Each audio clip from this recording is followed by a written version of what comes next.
So Judge, I would like to begin, please, by reading out a statement, if you don't mind. Yes, go ahead, Martin. Thank you.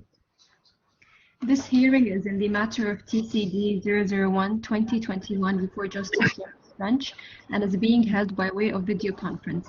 Any orders or directions made after or during the course of this hearing will be issued by the registry in Dubai on the judge's instructions. The claimant is represented by as lawyers. Lead counsel is Sucker. The defendant is represented by Altini and Company. Lead counsel is Patrick. Thank you. Yes, now, Mr. Dylan Malone, you are appearing for the defendant RRC. You're muted. Thank you, Judge. Good. Well, good afternoon, and thank you for convening this hearing. I'm proposed to open very briefly with a summary of our case on this Part 12 application. Mr. Saki, you're appearing for the claimant who's involved in this application. Absolutely, Judge, yes. Yes, all right, thank you. Yes, Mr. Dylan Malone. Apologies. Yes, I think I'll just very briefly, in a very structured way, outline the sequence of our argument on this Part 12 application. And then, with your permission, I propose to move towards an examination of the events and legal context of what occurred in onshore Dubai, and then move from there back to the DIFC context. Now, you can take it, I have read the skeleton arguments on both sides and the statements. I've looked also at the payment order issued by the Dubai Court of First Instance, the decision of the Dubai Court of Appeal, and the decision of the Dubai Court of Cassation. Excellent. Thank you very much. That's very helpful, Judge. From those decisions, it is our case that there has been an assertion of jurisdiction by the Dubai courts. And from the sequence of events, which we'll come to and outlined in the evidence, there has been a statutory submission to the jurisdiction of the Dubai courts by reason of the failure to appeal against the payment order within the statutory period. Mr. Dylan Malone, can I just ask you, yes, in relation to the first procedure in the Dubai Court of First Instance, was that ex parte or on notice? That is ex parte, Chief Justice. It's the under Article 143 to 149 of the Civil Procedure Code, as introduced in recent years. The payment order is a special jurisdiction, which is an exception to the inter partes character of first instance jurisdiction in the Dubai courts and indeed in the UAE courts. It applies.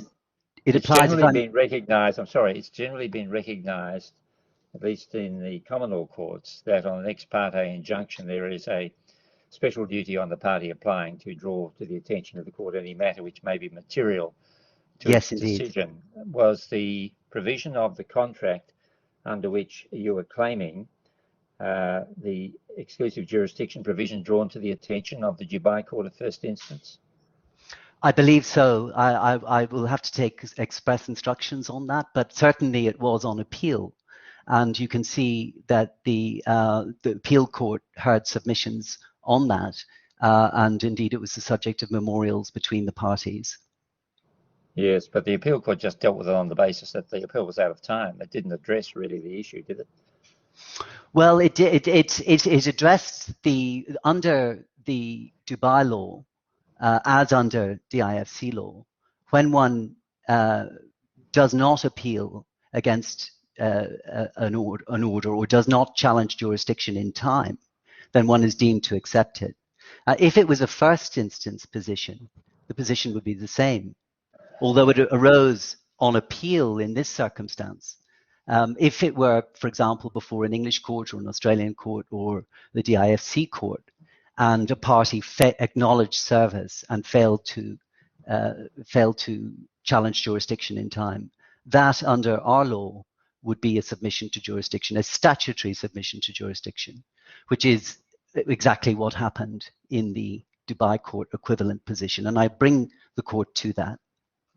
Is there any thing on the record to indicate why your client went to the onshore court, given the provision in the contract? I think the answer to that is found in the jurisdiction that exists, the underlying jurisdiction which exists in the Dubai courts, which is where there is an unambiguous case for enforcement of a commercial contract, and where the whole claim is a debt of a specified amount.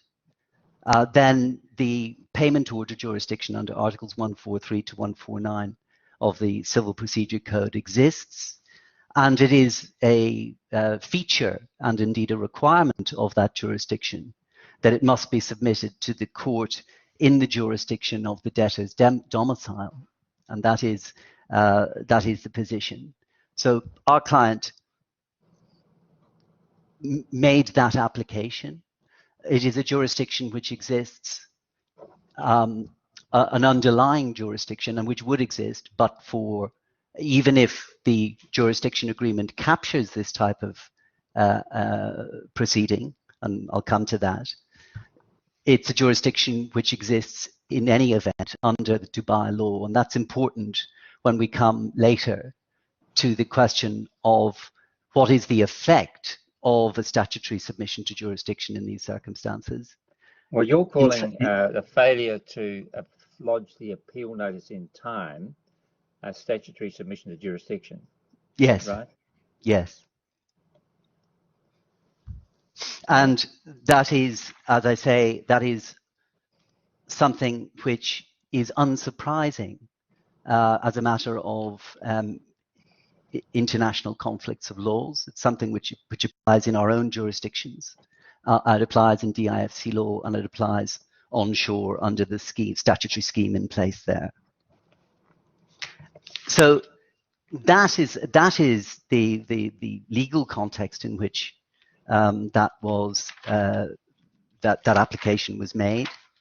And if I can come back to the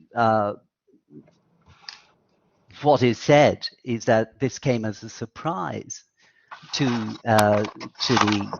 Alucor, but of course there had been a long battle about the payment of these dues, and the Dubai Court of First Instance, affirmed by the appeal courts, applied interest going back to the 1st of February 2019. This was a long battle on my client's part to get paid under the contract, and you'll have seen from the evidence that no case was ever raised against by way of defense or by way of counterclaim for those matters. And it is also the case. Sorry, how does that happen in the Dubai Court of First Instance? There is a provision other than an appeal provision, isn't there? Isn't there a grievance provision? You can bring a grievance against the order within 15 days or something? That is correct, but that does not apply in this context. As I understand it, the previous law prior to the 16th of February 2019 was that, like all other proceedings for debt, you would have a grievance possibility within 15 days, followed by a 30-day appeal period. But the change to the law brought about by Cabinet Resolution 57 of 18 and now reflected in Articles 143 to 149 of the Civil Code is that there is a 15-day appeal period in the case of money payment orders, of payment orders.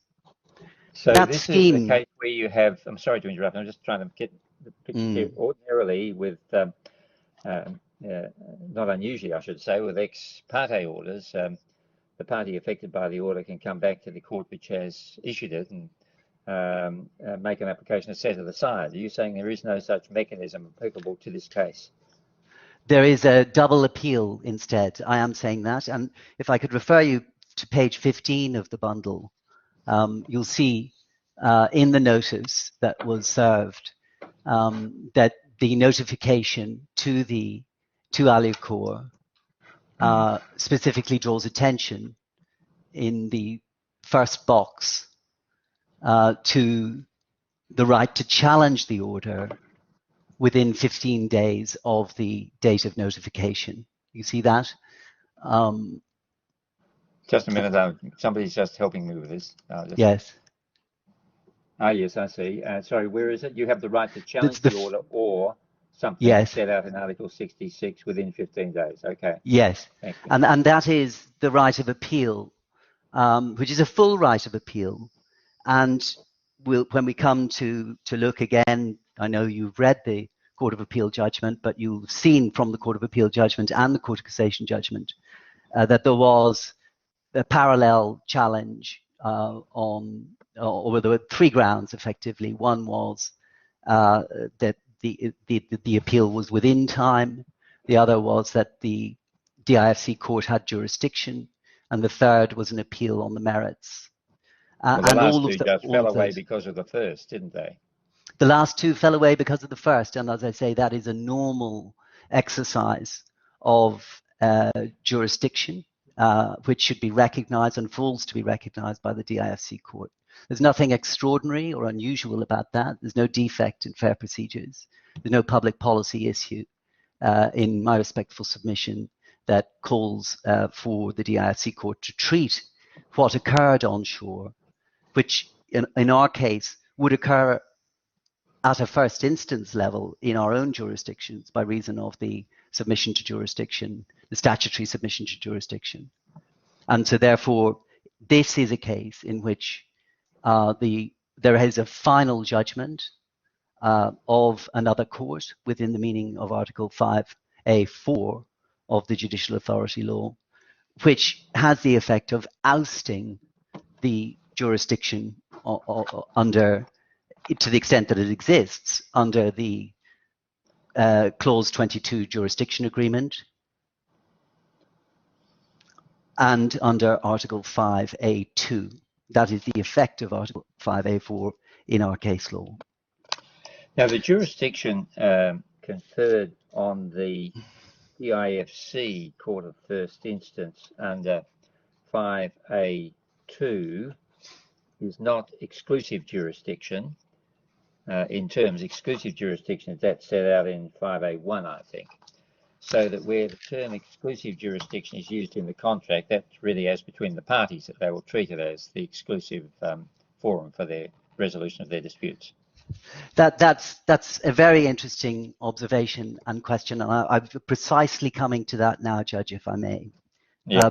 Perhaps we could open, please, page the actual jurisdiction agreement, which is on page 135.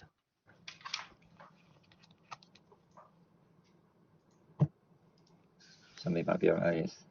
Thank you. Do you have it? Is it up there? Can you bring it down? Yeah.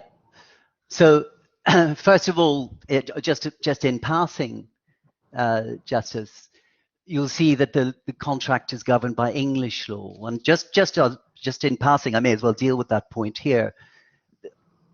My friend's submissions on the remedy appear to have confused the application, the governing law of English law as governing the contract with the remedy that might exist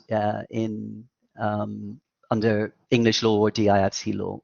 In our respectful submission, although it probably makes no difference to the analysis, what you're being asked to determine is the existence and scope of the remedy in DIFC law, not the existence and scope of the remedy under English law. Although the question of breach, question of whether my client breached the contract, of course, would be governed by English law. I hope that's clear in my submission. Yes, I see your point. And you can see that from the skeleton on the other side, that they appear to be making the case that you are being asked to decide this as a matter of English law on the scope of the remedy. And I think the better and correct position is that you're being asked to decide on the DIFC law remedy. Now, coming to clause 22, and this is important, you'll see from the language that it says that the disputes and differences not amenable to amicable settlement shall be referred to the courts of the DIFC, having exclusive jurisdiction to decide on it. Now, Justice, you have precisely identified the point, or anticipated, I think, the point I was going to make, that, of course, if that clause is a reference to Article 5A1 exclusivity, then that's the end of it, really, because in this particular case, there is no Article 5A1 gateway.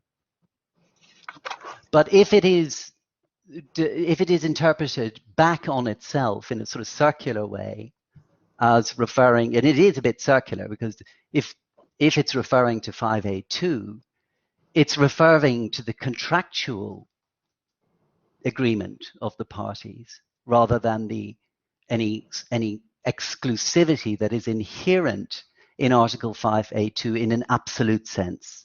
Well, it's an agreement between the parties that they will seek to resolve their disputes only within the DIFC courts. Well, let's have a look at the language. My submission is that on the basis of Article 5A2, the requirement, as your Lordship will be aware, is that it should be clear and that the language must be clear and specific and express.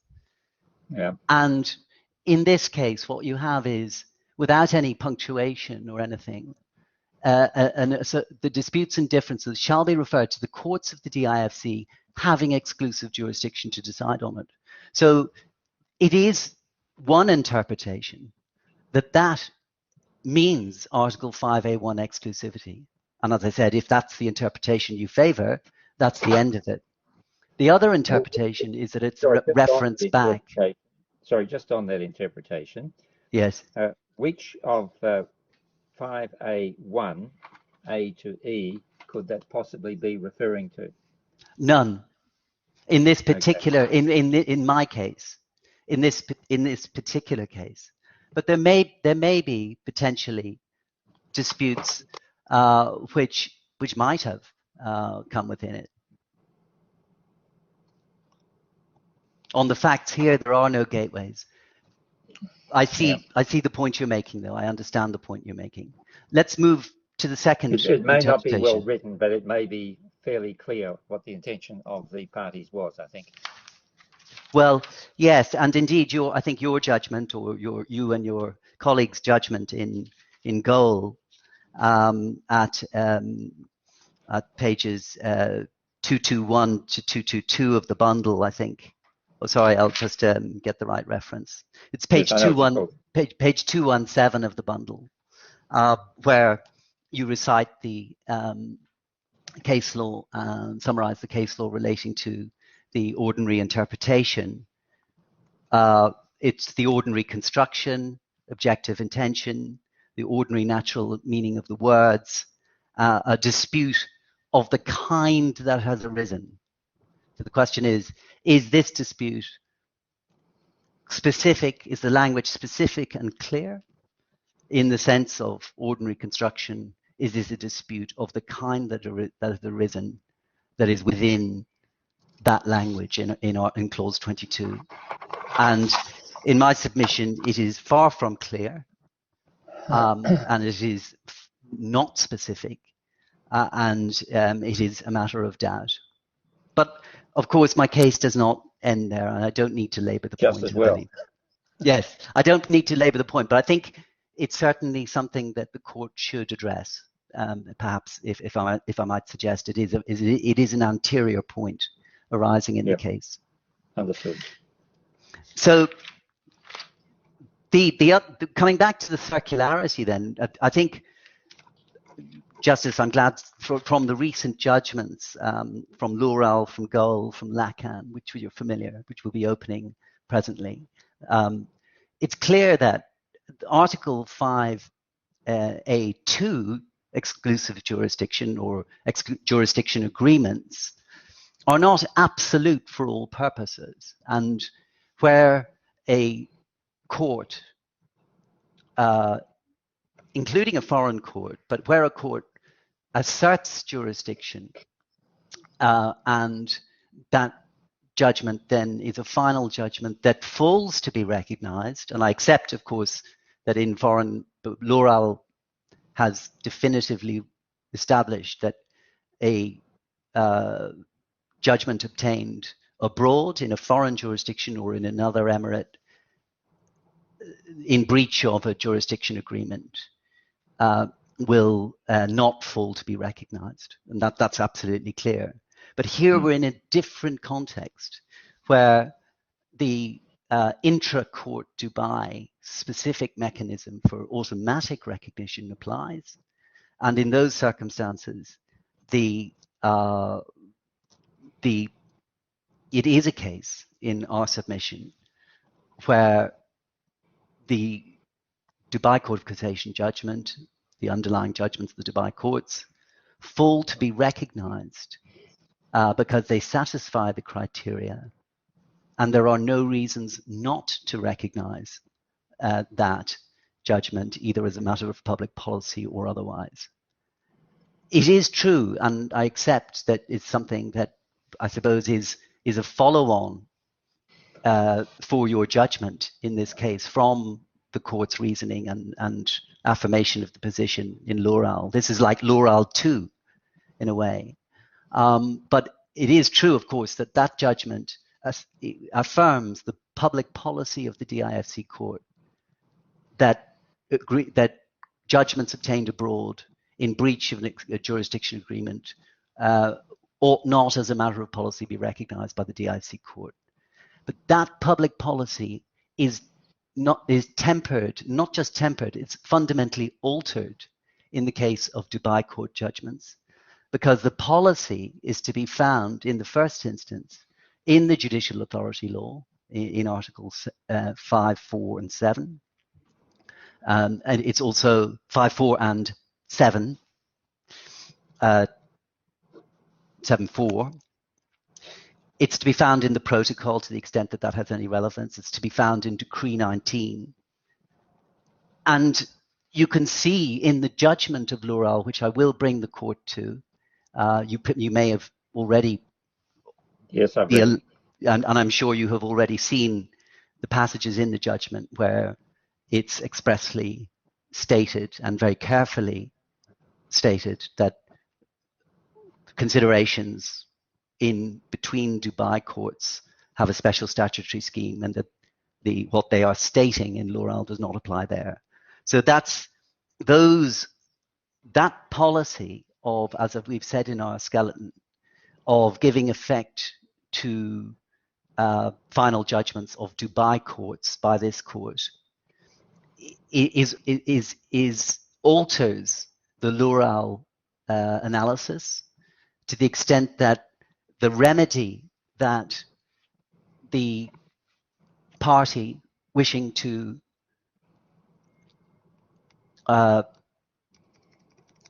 rely on the jurisdiction agreement, as in this case, was to challenge the jurisdiction before the Dubai court. Its challenge to jurisdiction was unsuccessful, but it was unsuccessful in circumstances of statutory submission to jurisdiction. Yeah, I'm not sure that you speak of statutory submission to jurisdiction. You may need to disentangle that a bit. Very good. Where we have, let's assume that I take the position that Clause 22.1 has work to do as a contractual arrangement, which says that if we're going to have disputes, we will deal with them only in the Dubai International Financial Centre courts. In other words, contrary to the sort of brutum formum approach you take in relation to, you say it doesn't engage with anything in 5A1 and therefore it doesn't go anywhere. But let's assume that's wrong. So the parties have an agreement, they have an exclusive jurisdiction clause. Now, of course, that's just an agreement, and you can vary the agreement, you can vary it in a variety of ways, and I suppose if you go off to another court outside the framework and the other party turns up and doesn't take the point, then there might be said to be a consensual submission to jurisdiction there, and notwithstanding, and the party's too late for the party then to invoke the jurisdiction clause. I don't know this case law on that, but it just seems to make sense to me. The difficulty that I see, it may be a question of principle, it may be just a question of the some normative considerations, that you go off to another court for reasons which aren't clear, you invoke their jurisdiction ex parte, no reference to clause 22.1, so the other party has no chance to either submit or object to it, and only does so in the context of an appellate process where it never gets heard on the question of jurisdiction because its appeal notice is out of time. So there's never been a substantive submission to jurisdiction. Well, there's a number of things there. Yep. First of all, I'll bring you to one of the materials before you. It's an article by Claire Stanley QC from Wilberforce Chambers, where she refers to this distinction between voluntary submission and statutory submission. So I'll bring you to that presently, but just to not lose the thread of my own thought. Yeah. In this case, we are talking about a statutory submission, and I will open to you a number of authorities and principles which show that that is an unsurprising and quite mundane matter, and that therefore there is nothing exceptionally wrong or exceptionally surprising about it. In terms of the opportunity point and the fair procedures point that you have identified, there was an opportunity. There was a double opportunity, and you can see from the Court of Appeal identification of the issues and the description of it that was an opportunity, and there was a hearing on that, although it was not dealt with because it wasn't reached in the circumstances. That doesn't mean that it is not res judicata. And I'll bring you to a judgment of I think it's the English Court of Appeal, the Senar number 2, which has some very helpful dicta on the question of what it means and what a submission, what a dealing with something on the merits means in this context. So in summary, my submission there is that in terms of the opportunity, there was an opportunity.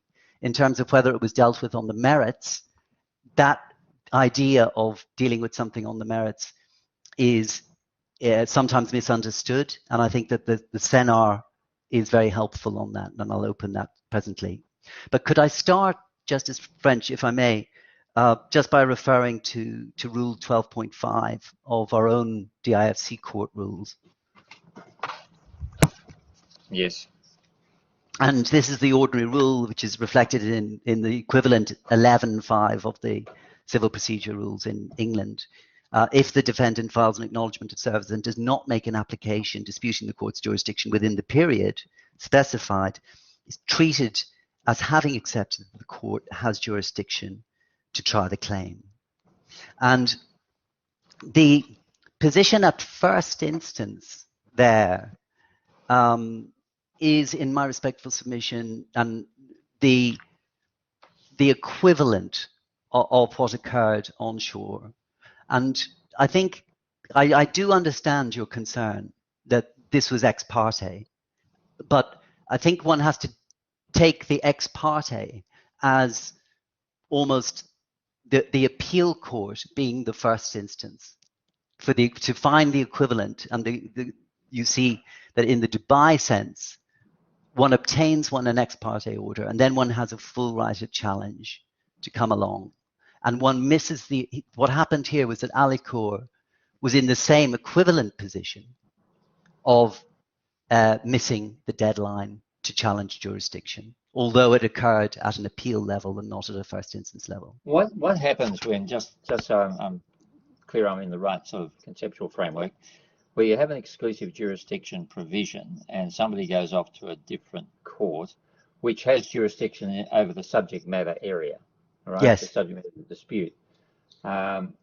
So does the agreement deprive the court of jurisdiction, or does it simply mean that one party is doing something which is in breach of its contract with the other, and the latter, which would support an anti-suit injunction or the discretion of the court not to exercise the jurisdiction? That's how it would work, wouldn't it? Undoubtedly the latter. Undoubtedly the latter. I think that the conflicts of law principles are clear, and the case law is full of examples where a party gets away with it, if I can say that, and the court, provided it has an underlying jurisdiction, as indeed the Dubai court did here, because the defendant was domiciled in Dubai. So there's no question of that. And if I come, I'll open for you, and if I could ask you to just take a note on that while you're on this point. The judgment of this court, paragraph 33 of the judgment of in Hart and Damak, Hardt, is very interesting on that point, and it explicitly. I think that was referred to in Goal, wasn't it? The judgment was, but not that particular paragraph, as far as I know. So I think, can I move to open the Stanley point, because that's where I got this nomenclature from, and I think it, as far as it seems to me, I understand it to be the correct nomenclature. The Stanley is at page 524 is the beginning of the article. It's an online yes, I have material, and you'll see on page 532 to 33. Just a minute.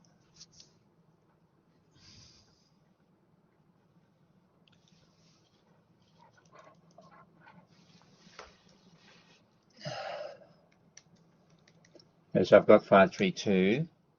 Yes. Para 29 you're starting with, are you? It's the C. Yes. As a matter of English law, there are two types of submission to the domestic court's jurisdiction which operate to bar the defendant from subsequently challenging it. Statutory submission under the court rules and common law voluntary submission. Now, you have very correctly identified the question of whether the Alucor, in our case, could genuinely be said to have voluntarily submitted. And I think the case law on voluntary submission, including some of the cases that are before you, indicate that something unequivocal is required. And I don't make the case that there was unequivocal submission by Alucor for the purposes of any voluntary submission. But I do make the case, and it's a very, very clear case, that what has occurred here is statutory submission.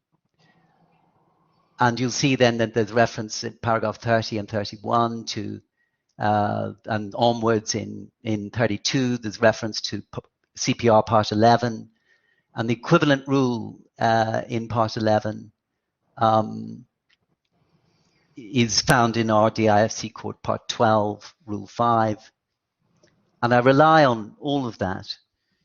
And you'll see that Ms. Stanley draws attention to the circumstance that, to the evolution of the case law in England, that, let me just find it on my own reference, if I may, excuse me.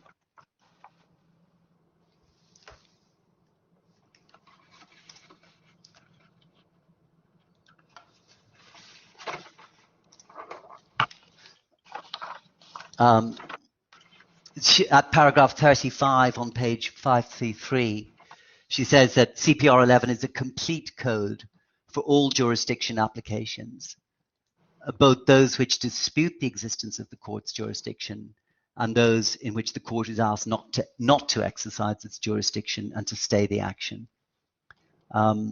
So that's, in my respectful under the English submission. rules. Yes, but the DIFC court rules are identical.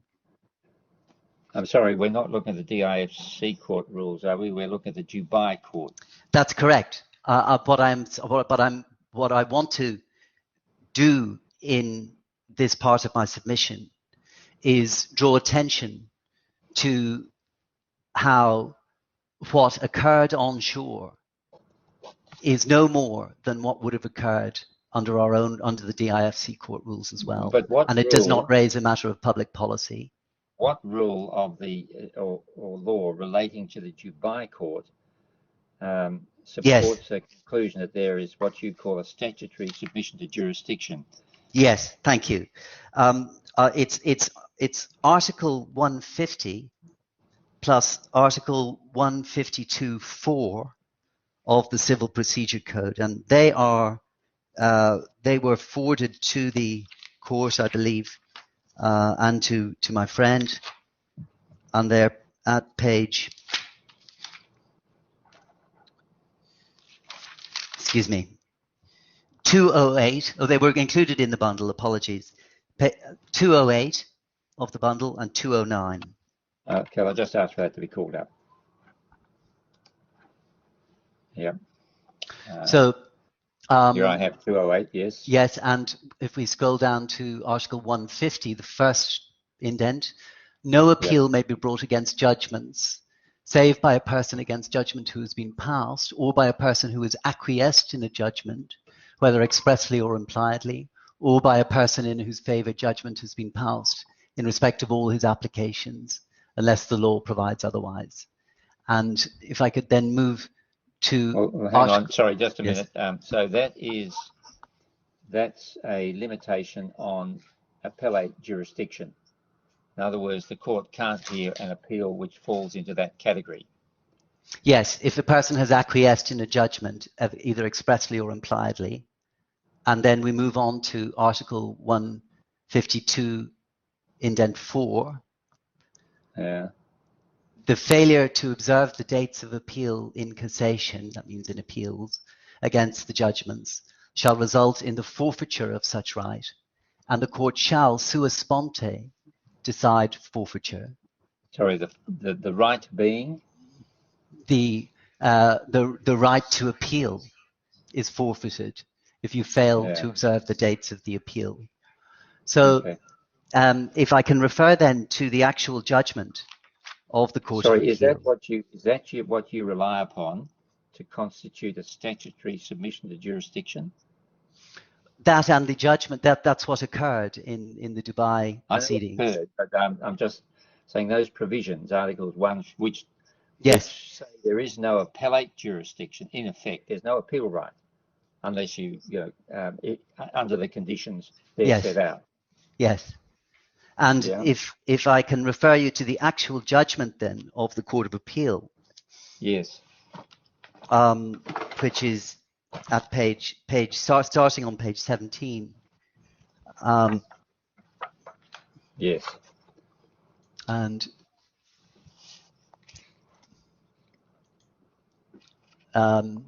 you'll see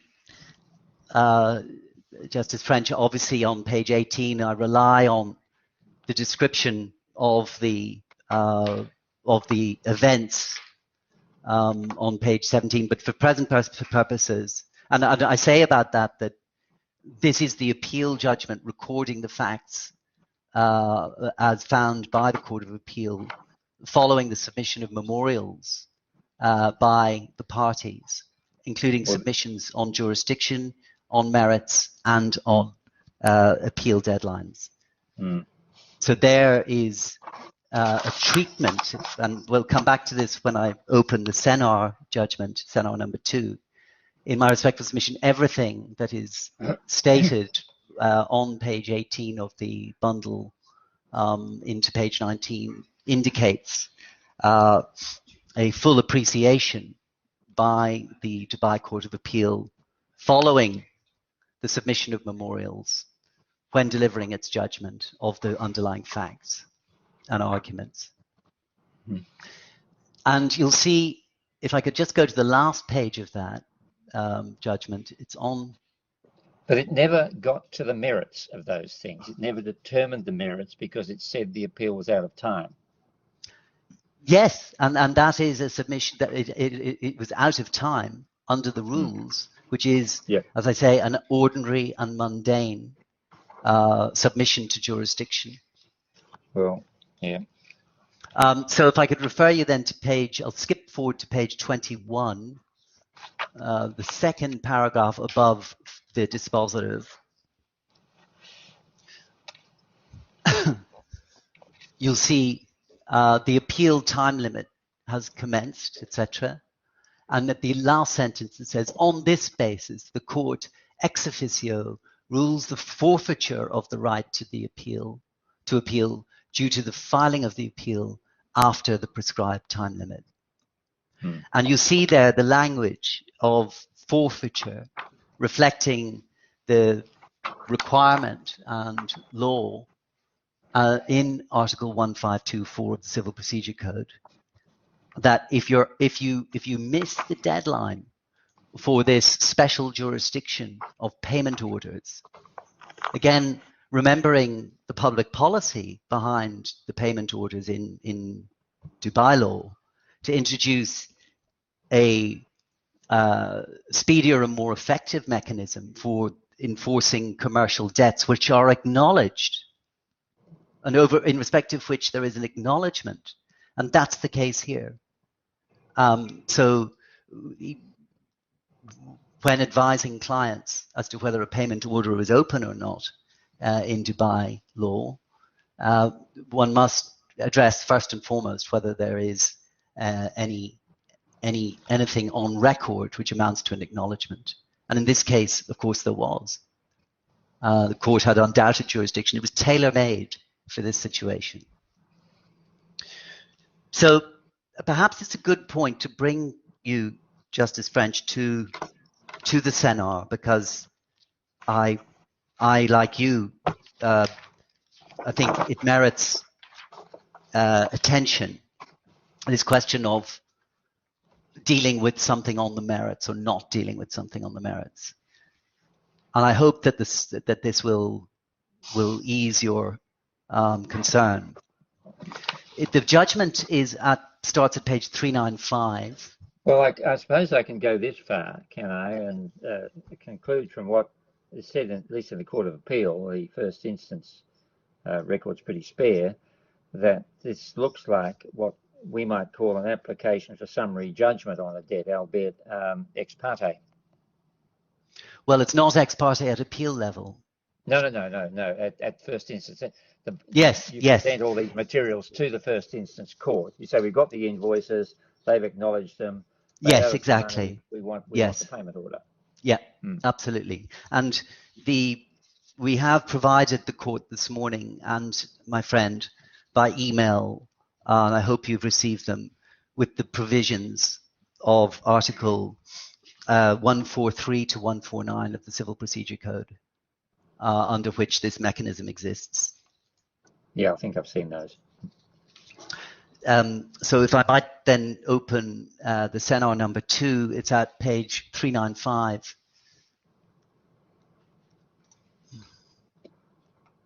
Okay, 395. I'm sorry, please. just I need to find my way here. I'm working with 2 different laptops.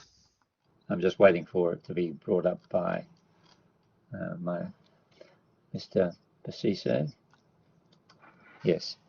Okay. Thank you. It is a House of Lords judgment, and it's called the Senar number 2. And you'll see from the from the opening of Lord Diplock, the leading judgment, on page 493 internally, which is 398 of the bundle, page 398 of the bundle.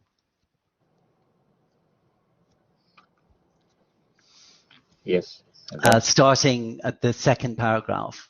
In English law, when a plaintiff who basing his claim on a particular set of facts has already sued the defendant to final judgment in a foreign court of competent jurisdiction and lost, then seeks to enforce a cause of action in an English court against the same defendant based on the same set of facts, the defendant's remedy against such double jeopardy is provided by the doctrine of issue estoppel. It's far too late at this stage of the development of the doctrine to question that issue estoppel can be created by the judgment of a foreign court if that court is recognized in English private international law as being a court of competent jurisdiction. Issue estoppel operates regardless of whether or not an English court would regard the reasoning of the foreign judgment as open to criticism, etc. And then over the page, I rely on the first paragraph over the page. It is often said that the final judgment of the foreign court must be, quote, on the merits. The moral overtones which this expression tends to conjure up may make it misleading. What it means in the context of judgments delivered by courts of justice is that the court has held that it has jurisdiction to adjudicate upon an issue raised in the cause of action to which the particular set of facts gives rise, and that its judgment on that cause of action is one that cannot be varied, reopened, or set aside by the court that delivered it, or any other court of coordinate jurisdiction, although it may be subject to appeal to a court of higher jurisdiction. Yeah.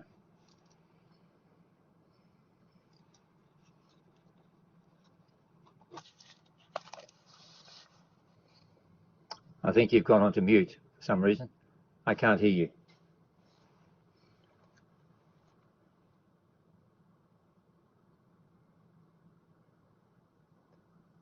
No.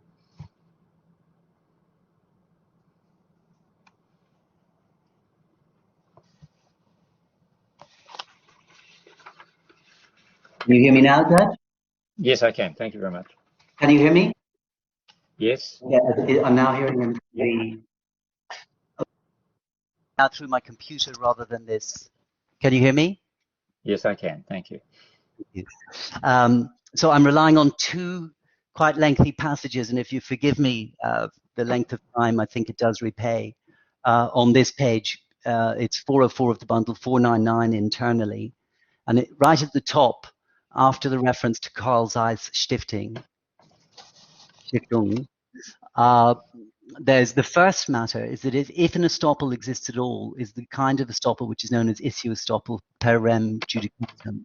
The second is that in order to create an estoppel of that kind, three requirements have to be satisfied. And the first is a court of competent jurisdiction, second, final and conclusive, and thirdly, on the merits. And then the third requirement is that the issue in the later action in which the estoppel is raised as a bar must be the same issue as that decided by the judgment in the earlier action. And he goes on at E to say the argument in relation to the first contention, etc., was that the Dutch Court of Appeal judgment was procedural in nature, in that it consisted only of a decision that a Dutch court had no jurisdiction to entertain and adjudicate upon the appellant's claim, and did not pronounce in any way on the question whether the claim itself or any substantive issue in it, if it were to be entertained and adjudicated on, would succeed or fail. In my opinion, this argument is based on a misconception with regard to the meaning of the expression on the merits, as used in the context of the doctrine of issue estoppel. Looking at the matter negatively, a decision on procedure alone is not a decision on the merits. Looking at the matter positively, a decision on the merits is a decision which has established certain facts as proved or not in dispute, states what are the relevant principles of law applicable to such facts, and expresses a conclusion with regard to the effect of applying those principles to the factual situation concerned. If the expression on the merits is interpreted in this way, as I'm of the opinion it should, there can be no doubt whatsoever that the decision of the Dutch Court of Appeal was a decision on the merits for the purpose of the application of issue estoppel, and that submission was rejected. And what I say, first of all, is that for the purposes of res judicata, this judgment of the Dubai courts falls to be recognized by this court under the statutory scheme. That is perhaps beyond doubt. On the face of it, it is a judgment which falls to be recognized. The second issue is that even if one were applying the common law test of whether the Dubai court judgment was one on the merits. You can see from the court's judgment that they received the memorials, they addressed the facts, they addressed the underlying arguments, and then applied the statutory submission to jurisdiction so as to rule that the other two grounds of appeal were not reached. And there's nothing extraordinary about that. That is something which, as I said, to have submitted, this court would do in a first instance context. I think one can be, if I may respectfully suggest, the existence of the ex parte application at first instance in this specific Dubai court mechanism is something of a distraction. And I urge the court, as I have submitted, to start, if from a fair procedures and public policy point of view, with the opportunity that existed on a double opportunity of appeal, of a full appeal, as in fact was availed of. The fact that let's assume you, all right, you've got what you call a statutory submission to jurisdiction. Well, really, that's just a label for saying that they lost their appellate rights because they didn't file within time. That's Articles 150 and so on that you took me to, and you get a determination on the issue of the debt. Does that dispose of any contractual cause of action that Alucor might have for breach of the exclusive jurisdiction clause, assuming there to be one? I'm not reflecting on the merits of it, but yes. How does it do that? Well, can I could address you on that, and actually I could fit the second, or maybe the last third of my entire submissions into answering that question presently, and I'll do so quickly. I'll do so as quickly as I can. The answer to that is, I have a very clear answer to that, and I'll give it to you. But before I answer the question, can I just ask the court, do you wish me to open? I was going to open L'Oral. I was going to open something of Goel and something of Lacan. But if the court has moved on to the next issue, I'm happy to leave those. Well, I don't want to give you any. I don't want to give you any false comfort. Yes. But okay. I've recently read L'Oral. I was obviously a participant in Goel. If you wanted to draw my attention to particular aspects of that, please feel free to do so. I don't want to constrain you in any way. Right. Thank you very much for that. And what I might suggest, I haven't forgotten your question. I think it would probably be logical if I could just deal with those quickly, open those, right, and then come to your question, because that is really the next point. So if I could ask you, please, to return to L'Oral. Justice, I won't open Article 5A4 because I think you're familiar with it, but I would point out that the actual Article 5A4 is now at page 996 of the bundle. And well, the preliminary words beginning notwithstanding have been taken out in yes. Yes. Yeah, it is incredibly confusing, but nonetheless, we've managed to track down the correct version, and it's at page 996. Okay, thank you. So L'Oral then, in my respectful submission, for the purposes of the elements of it that we are relying on, my computer is running out of batteries for some reason. Do you mind just double checking? Yes. That's right. For the purposes of what we rely on, of course, is we say that the court has been very careful to carve out from its principled analysis of why the courts of other emirates are to be treated in exactly the same way as foreign judgments, the position of final judgments of the Dubai courts. And if I could ask you to turn to page 241 to 242. Yes. You see beginning, there's halfway down, there's the analysis begins of Article 5. And then over the page, you've got the reference which we've just referred to on the beginning of the first paragraph of 242 to the new wording without the words. And then I do rely on paragraph 11 entirely of the judgment, where the court affirms that there is a unitary concept of recognition, so that it doesn't make a difference what purpose one is applying. We've lost you again.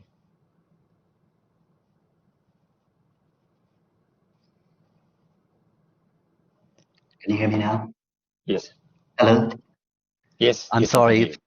Kareem, Mr. Basiso has been chasing around the room trying to make sure all the wires are connected. I hope. Okay, thank you. So it's paragraph 11. Perhaps I just ask you to read that yourself. Yeah.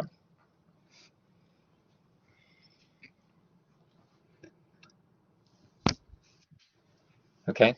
So the unitary, we rely on that, and that's the reason why it in many ways makes the analysis more straightforward and more principled, and why we can and must have regard to the statutory mechanism under Article 7 of the JAL, which is the specific statutory scheme that applies in this context as in any other. So in paragraph 12, we have absent a statutory regime for automatic recognition or registration. And then in paragraph 13, you have a reference to from outside Dubai. And then at the end of that paragraph, the references to any court other than the Dubai courts as being reflected in the express language of the statutory scheme. And then you have in paragraph 14, the second line, it was L'Oréal's case that a judgment of the court of another emirate was to be treated in the same way as a decision of a foreign court in every respect, unless there was a statute to govern the position, as was the case with onshore Dubai.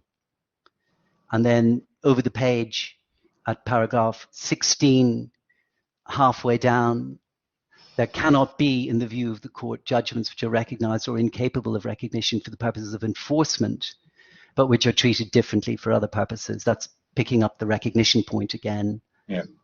And then beginning of paragraph 18, it is possible to posit any number of situations where exotic courts may purport to exercise exorbitant jurisdiction for entirely arbitrary reasons, and where the judgments of such courts in such circumstance would not be capable of enforcement under common law principles of conflict of laws. And I only draw the attention to that language because it picks up again the idea reflected in paragraph 19 below, that there must be strong reasons, strong cause. You see that at the end of the second sentence, second line, beginning of the third line.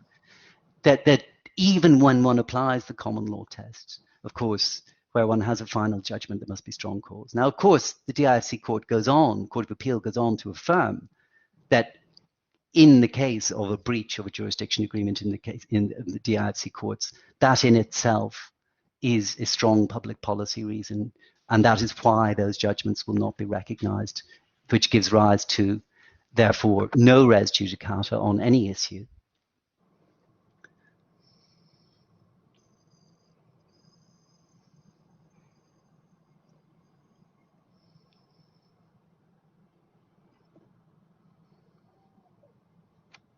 And I have relied in my submissions, Justice French, on the second part of paragraph 21. It's a slightly different point, but it is nonetheless an important one, which I'll pick up in answer to your question that you've put. This is the last part of my submissions. Here we have an obiter dictum of the DIFC Court of Appeal. If the second decision of the Abu Dhabi Court of Appeal operates to bar the DIFC courts from exercising jurisdiction under the exclusive jurisdiction clause, there is no room for the operation of a claim for breach of that clause in pursuing the Abu Dhabi proceedings, other than perhaps in respect of additional costs. Other than perhaps in respect of additional costs. Since it is inevitable that the decision of that court would constitute res judicata and prevent any challenge on the basis of the substantive merits, which would otherwise be open to L'Oréal if the Abu Dhabi judgment did not meet the criteria for recognition. And I rely on that because in a case, as we say here, where the Dubai court judgment falls to be recognized, the answer to your question is hinted at here by the DIFC Court of Appeal. And it's saying the substantive merits are definitely out. Potentially, you may be able to seek the additional costs. Now, my submission on that, and it's the answer I'll be giving, is that additional costs on the existing case law and in principle is only open to a winning party, not open to a losing party, because of the reasons that we set out in our skeleton. They've no entitlement, they've no cause under the onshore position to have a costs order in their favor. In fact, there was a positive costs order against them at every level. Sorry, negative costs order against them at every level. And you've seen that in the second witness statement of my client at pages 91 to 92 of the bundle, where he refers to the numbers because of the costs orders made at pages 3, 10, and 24 of the bundle, individual cost orders at 3, 10, and 24, resulting in a net loss to my client of 205,000 dirham in terms of the shortfall on his side. And that's his evidence is at pages 91 to 92.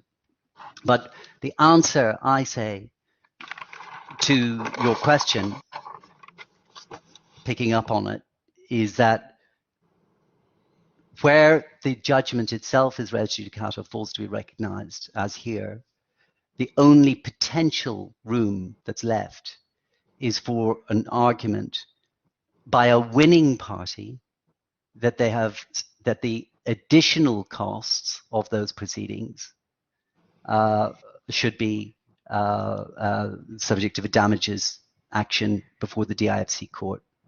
And even then, my further submission, it's clear from some of the case law and from leading commentary that, and from first principle, that ought to be subject to deduction to account for the counterfactual costs that it would have incurred in suing in the correct forum and bringing the action in the correct forum. And you talked about them, I think, having stepped back from some of their claims. The claim in this court yes, seems to allege breaches of obligations under 3, 4, and 7, and another clause of the contract. In other words, performance obligations, apart from the APG thing.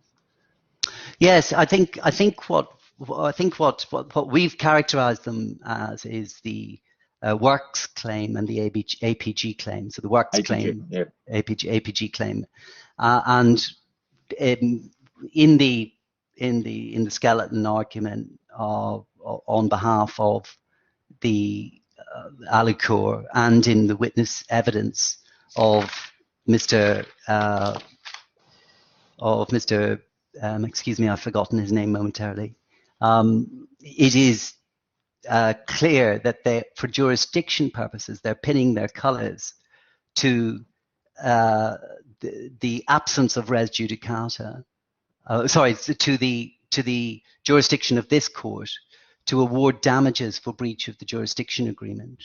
They have not, in this application, in response to this application, asserted the jurisdiction of this court over the over the works claim and the APG claim per se.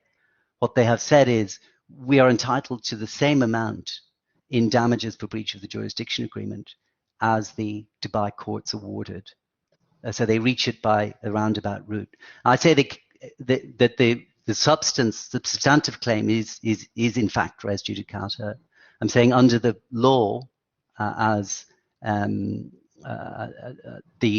the correct interpretation of the law, they cannot, because the Dubai court judgment falls to be recognized as res judicata, they can't relitigate that aspect as a claim for damages. And that's what the DIFC Court of Appeal has said here in paragraph 21. But potentially what they could do is, if they were a winning party, they could bring a claim for the additional expense, for the greater expense in the Donoghue and Aramco formulation, and the additional costs in the formulation of the DIFC Court of Appeal. But I say only if they were a winning party. And if I'm wrong about that, that's assuming that the this application raises performance claims. They're not particularized, I don't think. I mean, unless you can point me to something. So the argument may be circling around the jurisdiction issue, but how does this court lack jurisdiction, or why should this court exercise its discretion not to entertain the performance claims? Yeah, they're res judicata. Well, that's on the basis, what, of Anshon Estoppel, is it, that they could have been raised in the other court? But would be a counterclaim. Yes, it's on the basis that the sequence of events is quite clear here, and it's on the evidence that our client brought proceedings. Those proceedings, no claim was raised against those proceedings at all in onshore by reference to these. They came along much later in the day. They could have been raised before, but they weren't. But nonetheless, they're inextricably linked. The claim of my client was for payment in respect of the works. That is res judicata. That has been decided. The counter position of the other side that it doesn't owe this money is gone. The door is closed on that. That's res judicata. And I don't rest my case on issue estoppel. I would only do so on a backup, by way of a backup. I say that fundamentally, this is res judicata because the claim for the money under the contract has been finally adjudicated by a final judgment. I mentioned Anshon Estoppel. That's an Australian doctrine based on the proposition that even if you don't have a well-defined issue estoppel further along on the spectrum, yes, you're precluded from raising for the first time something which you could reasonably have raised in the proceedings. Yes, that's correct. It's the Henderson doctrine is claimed. Yes, and indeed the Henderson and Henderson type jurisdiction exists in the DIFC court as well, and is well recognized.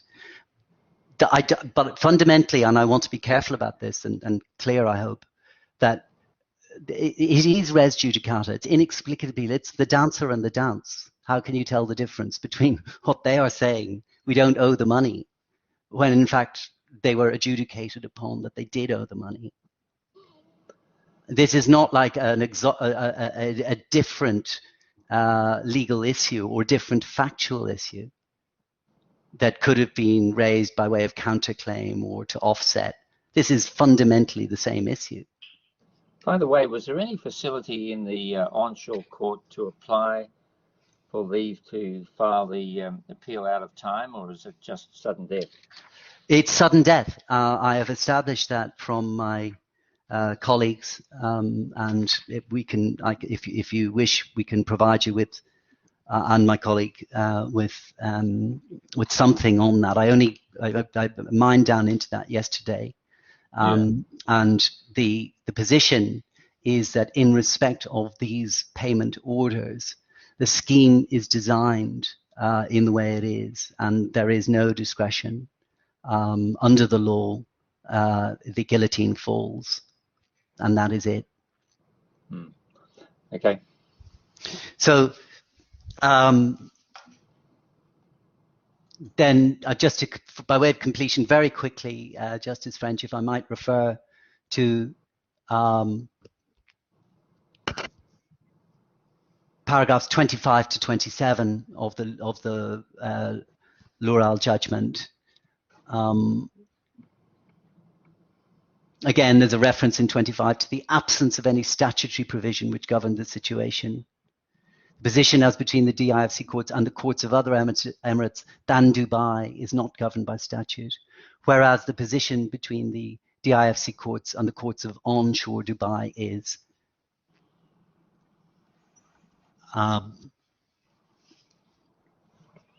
And there's a reference in 26 to the judgment of Lord Justice Moore-Bick in National Navigation Company, and that passage that is referred to again emphasizes that primarily the question of recognition is a question of whether the other court had jurisdiction, had underlying jurisdiction.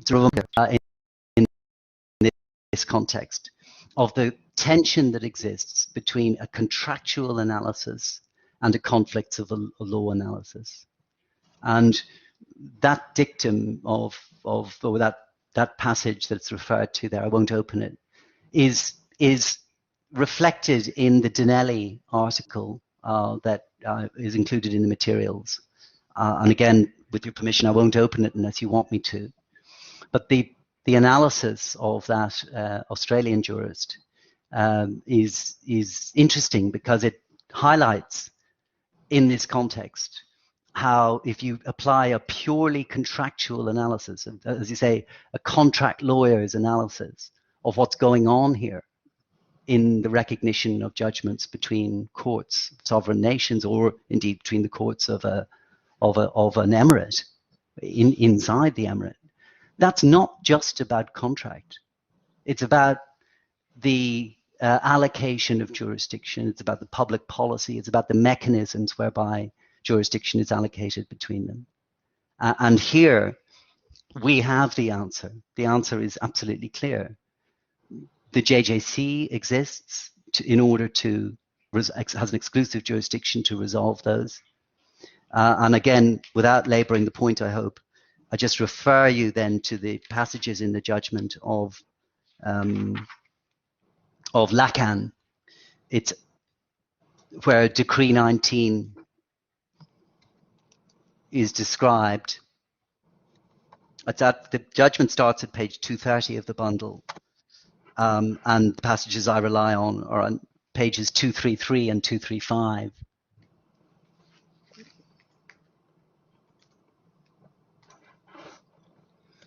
You'll see it's just helpful, I hope, for the court, and you're probably aware of this already, that the DIFC Court of Appeal has set out at page 233 of the bundle to 234 and into 235 a description, a very recent description of the JJC jurisdiction. And it concludes on page 235 with an analysis, I think, of which you're, I'm sure, aware already, and my friend I see from the skeleton is also aware, that a conflict exists where there's an assertion of jurisdiction. Now, my friend says that there isn't a conflict here, or there wouldn't have been a conflict when, on the 31st of January 2021, when it finally did bring its from that point, from the 31st of January until the 7th of April, there was a overlap of jurisdiction between two active cases, between the DIFC court and the onshore courts. And I think my friend suggests that there isn't a conflict in that situation. But in my respectful submission, there was, because there's an assertion of jurisdiction by the Dubai courts based on its underlying jurisdiction. And the Alucor in the onshore proceedings were content to rely on their cassation appeal, and they did not make an application to the JJC. And by the way, you use the term underlying jurisdiction. What does that mean as distinct from jurisdiction? Thank you for the question. I'm conscious of it as well. I have very specifically in mind the Hart principle, paragraph 32 of Hart, paragraph 33 of Hart, that where there has been a statutory submission to jurisdiction, that will be effective in circumstances where there is otherwise an underlying jurisdiction of that court. So, for example, if the Dubai court has jurisdiction over the subject matter in respect of which there's said to have been a statutory submission. Exactly. So I'll bring you to Hart in a minute, and that's what I have in mind. Essentially, the position here is that Alucor is the debtor and is domiciled in Dubai. So there is underlying jurisdiction for the Dubai courts. If there was no connection to the Dubai courts, and if there had been a statutory submission in those circumstances, what Hart paragraph 33 indicates is that in that circumstance, the action of Alucor in failing to appeal or failing to challenge jurisdiction could not create jurisdiction in the Dubai court where otherwise it didn't exist. And that makes sense. That's an entirely principled approach. I hope the that principle ordinarily is that a court has to satisfy itself of jurisdiction. It can't get jurisdiction by agreement unless there's some provision, as in the case of 5A2 allows for that. Conditions, albeit in that case the agreement is conditioned. The jurisdiction is conditioned upon the parties' agreement. Thank you. Yes, indeed. Perhaps it would be a good time to just quickly open that, if I can, the Hart judgment. Yep. It's at page 253. It's a judgment of Justice Chadwick. The actual passage is at 253.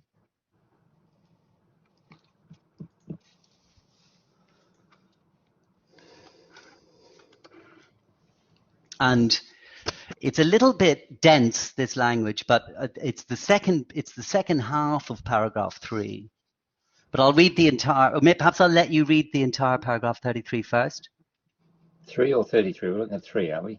33, yeah. Yeah, okay. That's that.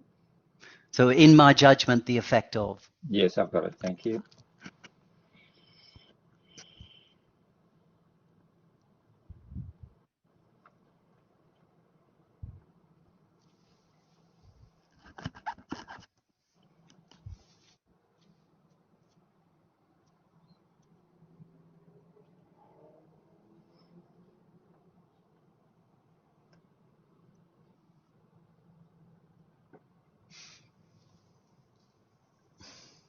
Yeah, okay. Now, the second sentence of that, I confess, I had to read it a few times to see whether it was for me or against me. But ultimately, I'm quite happy that it's for me, in the sense that if you omit the words about the reference to service, it says, thus, for example, where the parties are bound by a foreign exclusive jurisdiction clause, an omission to comply with the deadline would preclude the defendants from relying on the jurisdiction clause as a bar to the court's jurisdiction and as a ground for obtaining a declaration of the jurisdiction, of no jurisdiction. In that example, the court would have had jurisdiction were it not for the procedural defect, etc., were it not for the jurisdiction clause. And that's what I had in mind, Judge, when I was referring to underlying jurisdiction. Okay. That the Dubai court has the jurisdiction to begin with. And then there's a reference in the next paragraph to Dicey and the principle that you can't create jurisdiction by a procedural error. Well, it's the reference to objections personal to the party submitting. Yes. Yeah, okay. So yes. in truth, what we're talking about is not what the jurisdiction is, as I understand it, authority to adjudicate, which is a term frequently used in the Australian cases.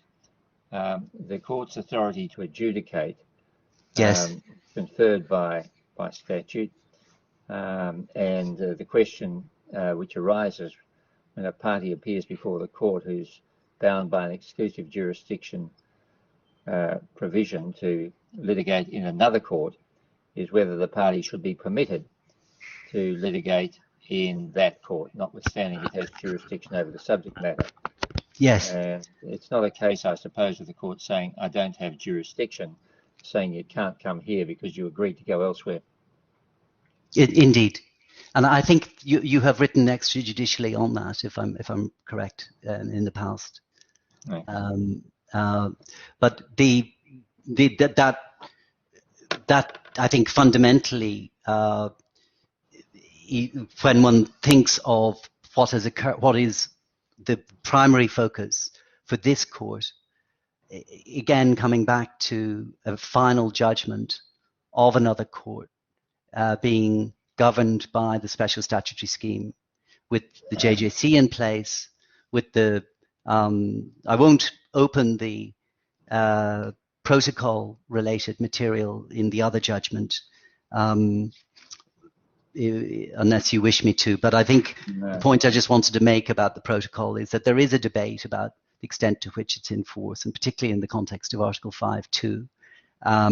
I only really introduced it into the skeleton for the purpose of saying, well, look,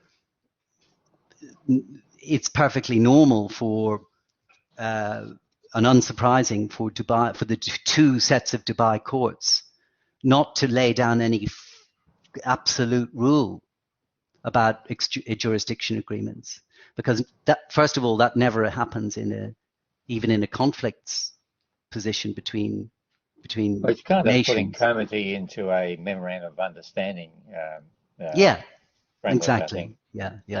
And I think I don't wish to place really any emphasis on it, because I think the point is that when that was entered into, Article 5A2 opt-out was in force as opposed to the opt-in, and therefore it may just confuse matters. But I do say more generally that the policy, and I hope I'm not laboring the point, the policy to be found in terms of your consideration of whether any exceptional public policy might exist here, which would cause you to not recognize the Dubai court judgment. And as I've said before, the public policy identified in Loral of a strong DIFC public policy in enforcing jurisdiction agreements is fundamentally changed in the case of the statutory mechanism under the judicial authority law, under Decree 19, and in this particular case, the submission to jurisdiction has operated as a matter of law by the failure of by the failure of Alucor to have appealed in time. So I think that brings me then to I hope to finish perhaps within 20 minutes. There are a number of authorities on the scope of the residual jurisdiction that I wanted to bring to your attention, but I could perhaps compress it. I'm sorry, what are you talking about there? The discretion? The residual potential jurisdiction that exists. I've already made the submission that under paragraph 21 of Loral, that if as I urge, the Dubai Court judgment falls for recognition by this court and is therefore res judicata in respect of the substantive claim. Then your question, what's left? What jurisdiction do I have then left after that? I say the substantive claim is gone. I say in the law, I say as a matter of jurisdiction, that this case does not fall within the category of cases where you do have a residual jurisdiction in terms of the additional costs. This is because Alucor was the losing party, not the winning party. Well, where's that covered in your outline? It's covered right at the end, but I would like to bring you to a few authorities. I can even give you the page references if you prefer. It might be better. I don't want to spend 20 minutes on it because I'm conscious that okay, well, I'll the market. Okay, let me give you there are a number of the two authorities which are quite clear in affirming that in principle this jurisdiction is confined to the winning party are Kynaston, Carroll and Kynaston, which starts at page 340. It's a judgment of the English Court of Appeal, Judge Ward from 2010, Justice Ward. And the pages that I rely on are 349 to 350 to 351. Yep. And then into 352, and there's a passage on page 352, which is about 2/3 of the way down, I think. I'll just double check where it is. Page 356, sorry. Yeah, it's actually pretty much the entire page of 352, starting with the distinguishing feature of this case. So I rely on page 352, but from that judgment, plus the judgment of Justice Coleman in Rabobank 2007, which indeed is cited by the Court of Appeal in Kynaston, and there the pages I rely on are, the judgment starts at 357 of the bundle. Pages are 369, 370, and 373, and the paragraph numbers of that judgment are paragraph 20, paragraph 23, and especially 25. And those judgments, Kynaston and Rabobank, in my respectful submission, are the basis upon which the leading texts describe the jurisdiction as it stands in English law. And they are in Guy on Commercial Injunctions, page 451 of, it starts at 450, but page 451. And you'll see there that the idea that there should be a deduction for the counterfactual. Chitty, page 449, and McGregor, paragraph 21.028 and 21.030 on pages 456 and 457. So when you read, in my respectful submission, those authorities, and Dinelli, the Australian jurist, together with Loral, paragraph 21 of the Loral, I say that the present state of the law, the correct statement, is that a losing party does not fall within the jurisdiction, the exceptional jurisdiction. This was a case where there was an adjudication of costs, and you'll see that in the case law, where there's been an adjudication of costs.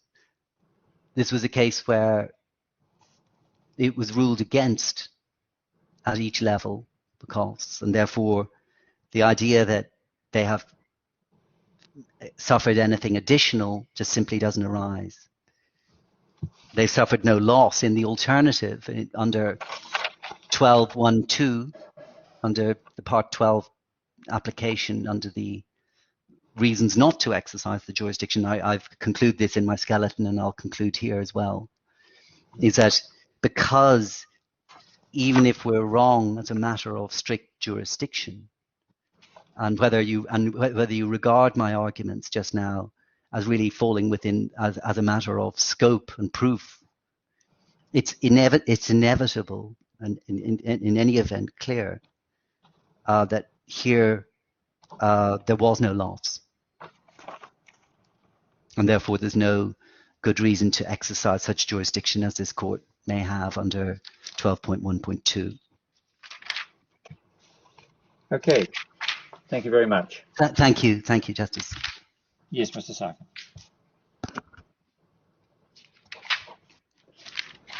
Thank you very much, Your Honor.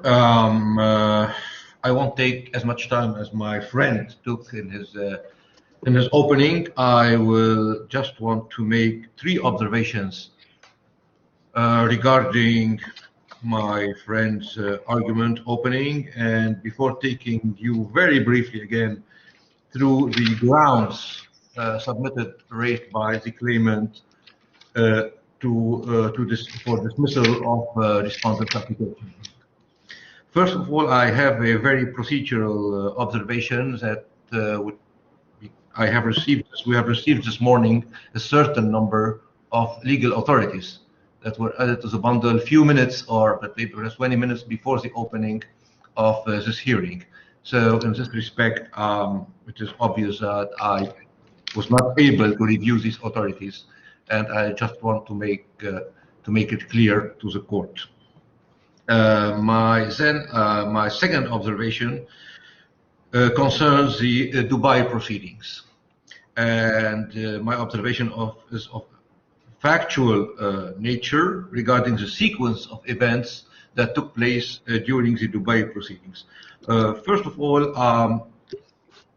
the claimant's submission is that, or the claimant did not lodge their first appeal on time, was due to two reasons. First reason is, as my friend has already explained, there has been several changes to the law, to the Civil Procedure Code and Civil Procedure rules regarding the order for payment under Dubai law, which has changed the time limit to lodge an appeal. As Your Honor have already pointed out in the beginning, the original text was that being an ex parte decision, there has been a time limit for a grievance before the same judge that has issued the order, then a time limit of 30 days in order to file an appeal before the Court of Appeal. And the original text was provided that if you don't file a grievance, you are still allowed to file an appeal within 30 days. And this is in what happens, this confusion in the text has led to this unfortunate event that, according to which has led to the filing of a late appeal before the Court of Appeal.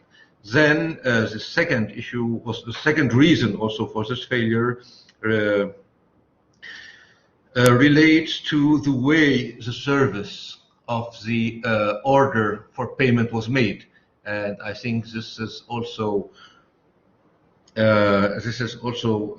described in the Dubai Court decision.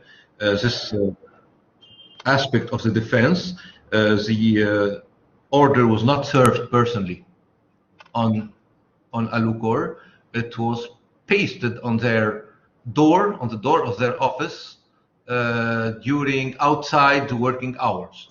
So it was done on 7:30 in the morning before the opening, and this is also what led to a confusion regarding the start of the time limit to appeal from that order. This is my first. That was done. That was dealt with though in the Court of Cassation, yes. Wasn't it? Yes, absolutely.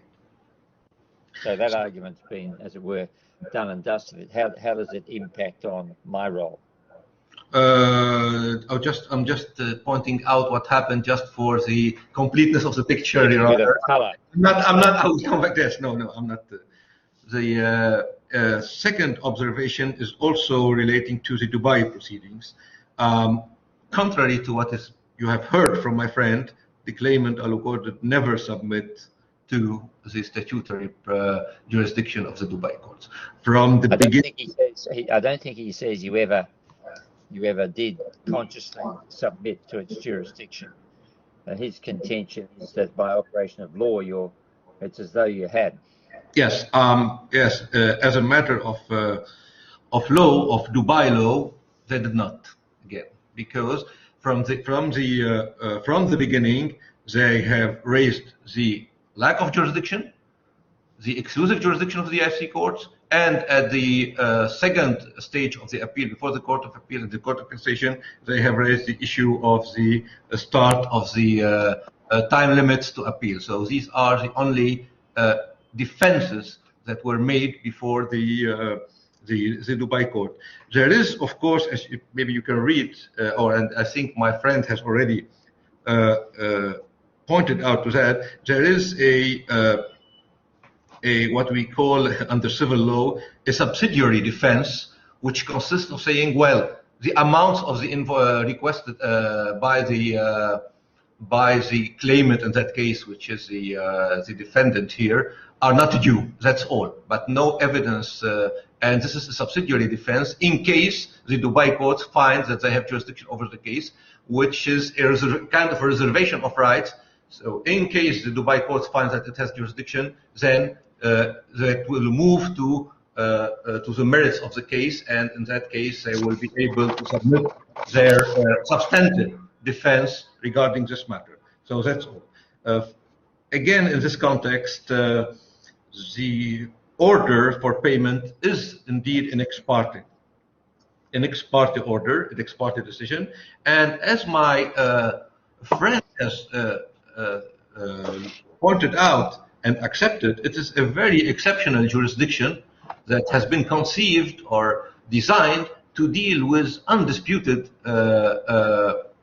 claims for payments, mainly when it's based on invoices. In no way the judge or the division of the Dubai court, which was in charge of dealing with order for payment, was the forum to deal with the merits of the dispute existing between the parties.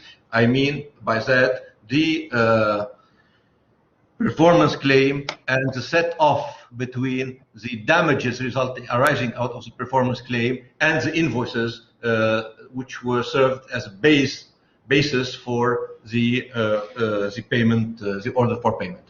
So this was not the forum, and that division of the Dubai court was not entitled to deal with these matters. These matters, if there was no exclusive jurisdiction agreement, were to be dealt with another division of the Dubai court, which is the full trial court. That is my second observation regarding the Dubai proceedings. My third observation concerns the IFC proceedings. I would like to first of all to point out that the defendant seems to accept that the scope of there is a claim for damages, and that the scope of the remedy in this claim should be dealt under English law. Okay, fine. That is an acceptance that there is still a claim, and I think Your Honor has already raised this question during the questions you have put to my friend during his opening. So there is an acceptance that there is a claim. Now, the scope of this claim, the scope of the remedy, is not a matter to be decided now, but it should be decided in the substantive stage of this dispute, which means that this claim should move to the next stage on the merits, where the scope of the remedies and the claim, the original claim, which is a performance claim, should be addressed by the court and decided by the court having original jurisdiction, that is the DIFC, court. Finally, in the same context, my friend has said that is submitting that there is no loss suffered by Alucor from the proceedings before the Dubai court, which should prevent the hearing of their claim by the DIFC court. This is plainly false, incorrect, because the loss Alucor suffered a huge loss.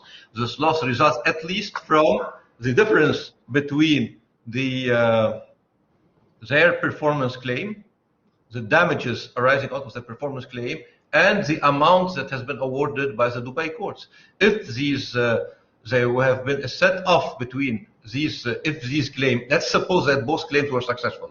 So the invoices claim or raised before the Dubai court was, let's say, was successful, and the performance claim was again also successful, then a set off should have occurred, and the amounts that should have been substantially reduced. So in that situation, I think Alucor has suffered a large financial damages or loss from the case that was not defended on its merits before the Dubai courts.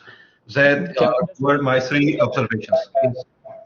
Sorry, can I just mention, just look at the reasons of the Court of Appeal. In the, I think this is page 7, it's exhibit DJK1. Anyway, it's the second paragraph on the second page. They say that there was RRC submitted a whole lot of invoices for payment, that the defendant, that's you, didn't object to any of the invoices and implemented works, acknowledged in writing the whole value of the debt payable. In the said letter, the defendant requested from the plaintiff to confirm the debt payable is that amount.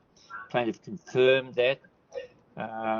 And then it goes on, despite that the plaintiff has performed all of its obligations, the defendant is still refusing to pay. How did you try to expose the question of performance issues in the Court of Appeal? They were not raised, very simply, Your Honor. They were not raised because the claimant, in this case, Alucor, did not want to raise the performance claim before the Dubai courts because they wanted to stick to the exclusive jurisdiction of the DIFC court. That was precisely the reason why they did not raise any of their substantive claim before the Dubai courts. Actually, what they could have done is that simply not present or not even appear before the Dubai courts. And well, the problem is that the Dubai courts faced with a situation where just putting to one side for the moment the question of the time limit, faced with a situation where it's the RRC sent you a whole lot of invoices, you've confirmed the invoices, you haven't said we're not going to pay, on the face of the record you haven't complained, it looks like an open and shut case for a summary judgment. That's the problem. No. In terms of underlying substance, yes. I don't know if it could have possibly had any different effect if it could have been raised. Probably not. I understand your question. Your Honor, but this is not what happens. What happens usually before the civil courts is that they have raised the jurisdictional objection and they said, we reserve our right if you find that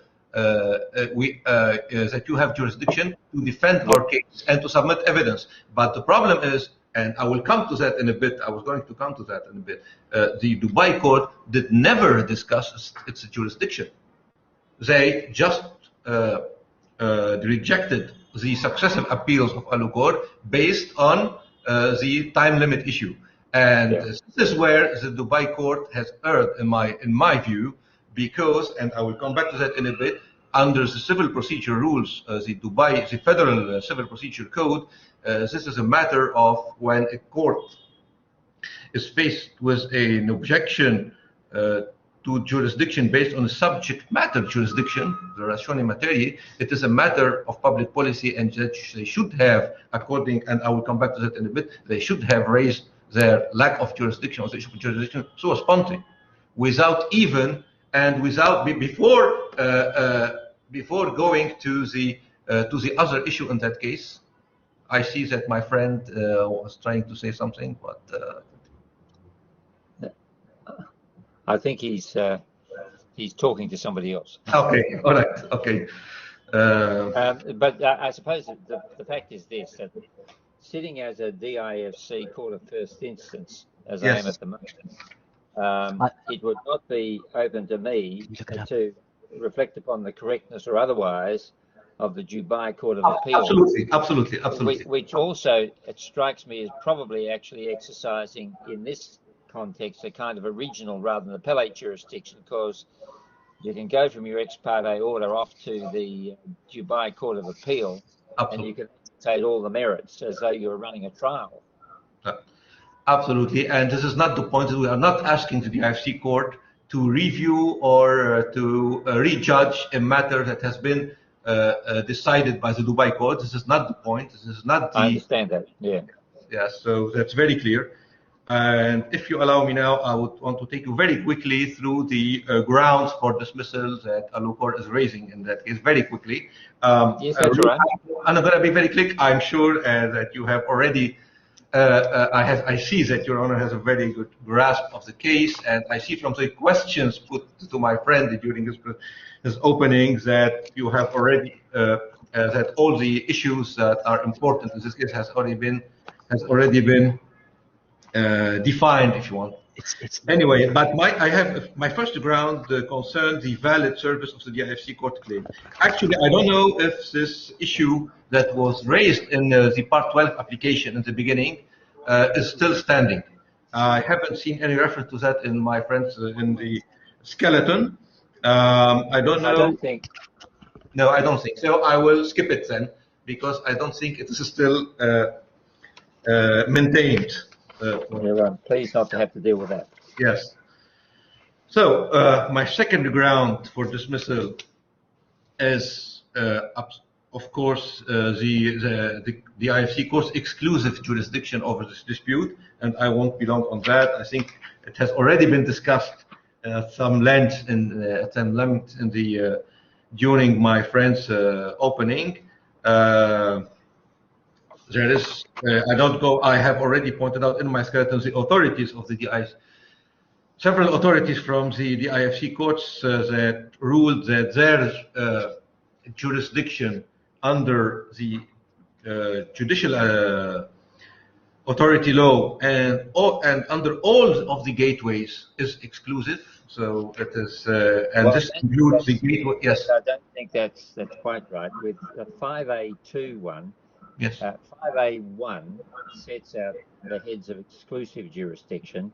5A2 says it has jurisdiction where the parties agree that it should exercise jurisdiction. Absolutely. So that's a condition of its jurisdiction. It doesn't make that jurisdiction exclusive. If you use the words exclusive jurisdiction in your agreement, as you did, it means that as between yourselves, I think you are saying, we will only litigate in this court. Yes. Okay. You could agree to vary that. You could go off and litigate somewhere else if you signed an agreement. All right, we don't want to go to the yes, court. Absolutely, but go to the onshore courts. Yes, but my point is, whenever there is an exclusive agreement between the parties to litigate before the DIFC courts, then, in my view, it falls under the exclusive jurisdiction of of these courts. All right. Anyway. In this context, what I would like to submit before for Your Honor is that this case, but I have already explained that, is not a matter where we are asking the DIFC court to review the Dubai court's decision. It is a totally different matter. This is the claim, the original claim, is a claim in damages for first of all, for the performance defects or the performance claim, then for the breach of the exclusive jurisdiction agreement. It's twofold. So the first fold is the original claim, which is the performance claim, which falls doubtfully under the jurisdiction of the DIFC courts because of the exclusive jurisdiction agreement. And this claim has never been discussed in any way before the Dubai courts. The second fault of this claim is the new, if you want, claim that has arisen out of the breach of the jurisdiction agreement. That this is the case. This is the claimant's case in this litigation. So there is no. I think that my friend accepts that the breach of the jurisdiction agreement is a case that should be heard now before the DIFC courts, because it is a separate claim from that has not been from the Dubai court's case. And since the other fault of the claim, which is the performance claim, has not been discussed and has not been adjudicated before the Dubai courts, then it should normally be adjudicated before the court having original jurisdiction on over it, which is the DIFC courts. So this is my second ground, or the first ground for dismissal, and why this jurisdictional objection challenge should be dismissed. My second ground here relates to the issue of res judicata and issue estoppel pertaining to the Dubai court's order for payment before the DIFC courts. So I respectfully submit that the respondent here cannot rely on any res judicata effect or issue estoppel pertaining to the Dubai court's order for payment procedure before the DIFC courts, because this decision, the Dubai court decision, was reached as a result of a breach of the exclusive jurisdiction clause in the applicable contract. And as such, it's not a binding judgment for the purposes of the application of the doctrines of res judicata or issue estoppel in relation to the substantive findings that are in the Dubai, that can be found in the Dubai decision.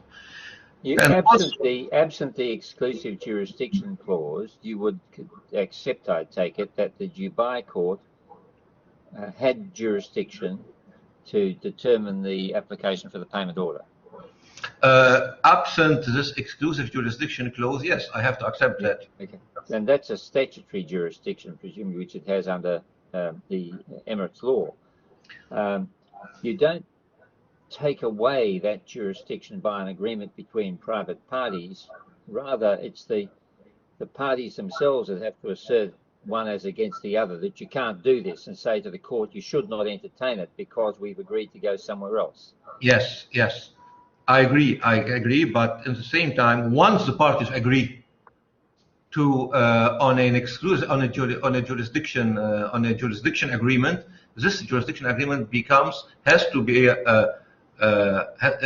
binding over the Dubai courts Well, that's what I have a difficulty with, how it vitiates or makes null and void the order made by the Dubai court.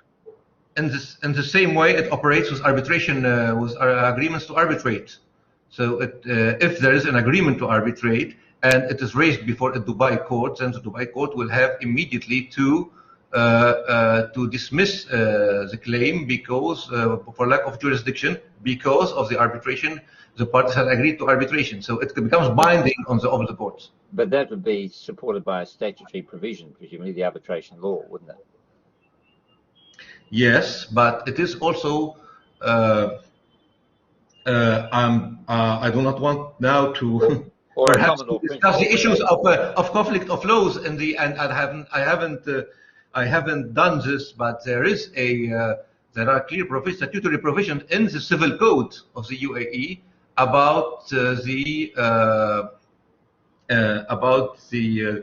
not in the civil code, the civil procedure code, when there is an agreement between the parties. So it is, and even if it is not, if there is no statutory provisions, the case law is very consistent with this rule that whenever the parties agree on another jurisdiction, so it becomes binding over the court having original jurisdiction. Yep. Now. I think we have discussed at some length, my friend has discussed the Lural case at some length, and I am sure that Your Honor is very familiar with it, but I don't want to take you into the details of that case because it is very clear. I just want to refer you to paragraph 22 of Lural, and let me give you the page of the bundle.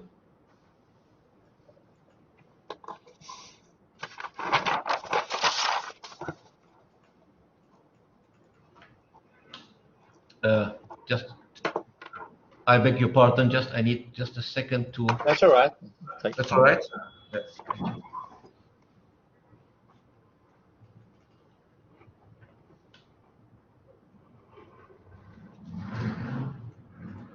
I don't know what's happening. I cannot...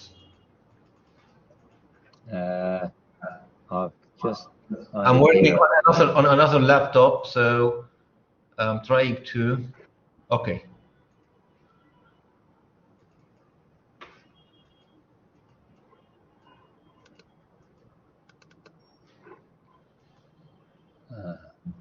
That is page 244 of the bundle.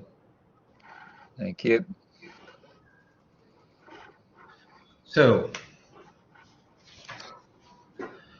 what the Court of Appeal said here is the following. It appears to this court that a judgment obtained by virtue of proceedings undertaken in another court in a breach of an exclusive jurisdiction clause constitutes a judgment which, under the rules of the conflict of laws of the DIFC, that later court had no jurisdiction to grant.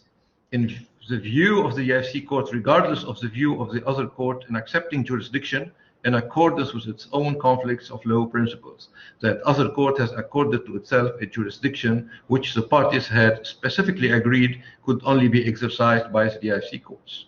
Under the DIFC conflict of law rules, the DIFC courts alone had jurisdiction by virtue of the parties' agreement.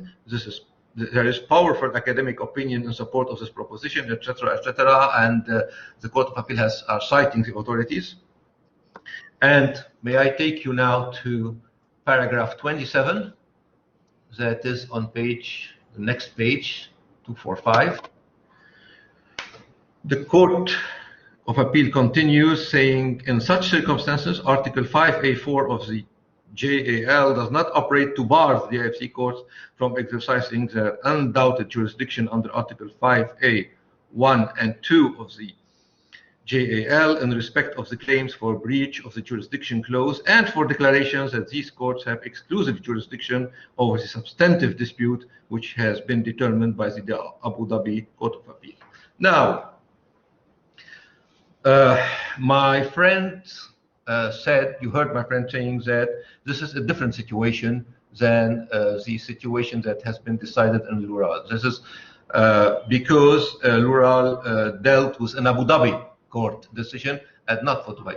Actually, with this dicta in Lural, I don't see why it can be different if the decision was issued by the Dubai court. I agree and I admit there is a specific statute dealing with the issues of the procedure of recognition and enforcement between the Dubai court and the DIFC court, while the the issue of recognition of decisions of the other Emirati courts are dealt with the general law of the Emirates, which is because there is no specific statutory text, but the difference stops here.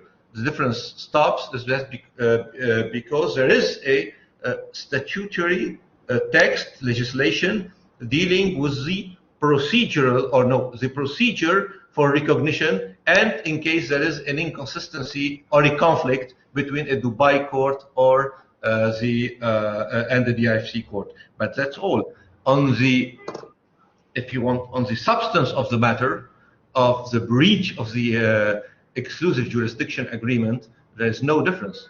I respectfully submit that there is no difference at all, and that the DIFC court should treat a Dubai court decision rendered or issued in a breach of an exclusive jurisdiction agreement in the same way the Court of Appeal has treated the Abu Dhabi decision in Lural. Otherwise, the situation, or this is perhaps what my friend, the effect of my friend's argument would be that a Dubai decision or Dubai judgment issued in breach of a exclusive jurisdiction agreement granting jurisdiction to the IFC court should be recognized in the DIFC, while in Abu Dhabi or another Emirati court decision or judgment issued or rendered in breach of an exclusive jurisdiction agreement should not be recognized in the DIFC courts. Actually, the JAL and this does not say that, and the decree number 19 does not say that. They merely organize the situation when there is the recognition and enforcement of a Dubai court by the DIFC court. But they do not say or they do not, if you want, provide for this effect, which would, in my view, be unacceptable in view of the opt-in gateway of jurisdiction that has been added to the judicial authority law in Dubai on purpose, and it would jeopardize, in my view, all the policy behind the addition of the opt-in gateway in the JAL. That is so. Finally, on this, also on Lural, I would like also to take you to paragraph 20, and I know that of the judgment, and I know that we have already that my learned friend has already discussed this, but this is page 244. So yes, I've got that. In the middle of the paragraph, there is a very strong language by the Court of Appeal. In the fifth line of the paragraph 20, the Court of Appeal is saying that the effect of respondents' argument in relation to Article 5A4, however, is that once a judgment has been entered in proceedings brought in breach of such an exclusive jurisdiction agreement, that the judgment is binding on the parties and not only bars the bringing of proceedings in the IFC, but constitutes res judicata issue estoppel so as to bar any claim in damages in respect of any errant conclusions of that court, whether seeking to apply the chosen law or not. That appears a perverse conclusion. This is a very strong language used by the Court of Appeal to reach in circumstances where at all times Lural had objected to the jurisdiction of the Abu Dhabi courts on the basis of the parties' agreement to the exclusive jurisdiction of the DIFC courts, and so dismissal of the suit by those courts on that basis. That is, in my respectful submission, this is exactly the situation in our case. And it makes no difference whether it has been the objection or the breach of the jurisdiction agreement occurred before a Dubai court or in an Abu Dhabi court, for the reasons that I have just explained, and because the specific statute which deals with the recognition and enforcement of the DIFC of the Dubai courts in the DIFC court does not goes that far and does not provide for such an effect which has been described as perverse by the DIFC Court of Appeal in Lural. So on the issue of conflict of jurisdiction here, I respectfully submit that there is no conflict of jurisdiction here between the Dubai courts and the DIFC courts in this particular case, because there is no inconsistent judgment yet between the Dubai courts and the DIFC courts. If Your Honor may decide that the DIFC court has jurisdiction in this case, then there might have been an inconsistent judgment which would warrant the referral to the JJC. But in that case, at this point, there is no inconsistent judgment, and of course there is no conflict between two conflicting judgments on the enforcement side. In addition, and this is a very important point I would like to make here, the Dubai court has never asserted jurisdiction They did not. They did not even they did not even reach that point. While they should have. They should have from the beginning, before addressing the issue of the time limit or of the time bar. They should have asserted that jurisdiction according to Article 8 to Art 5 of the Code of Civil Procedures. They did not. What they have said, immediately they jumped to the issue of the time bar and never asserted their jurisdiction. So in order to be a conflict of jurisdiction, and I am referring you to the Court of Appeals decision in Lahan, there must be a positive act from the part of the Dubai court. They must say if they must assert whether they have jurisdiction or not, which they have completely skipped and they did not discuss. So they can't be here really an issue of conflict, of real conflict of jurisdiction in the sense of the decree number 19. They had to. The Dubai courts, in my view, were bound to do it. I know that I'm not asking you to judge the decisions of the Dubai courts once again, but it's unbelievable that a court before which a jurisdictional objection or challenge is raised completely skips the issue and jumps to another aspect, procedural aspect of the case, which is the time bar clause, which is a time bar issue. So that is. Does the time bar go to jurisdiction?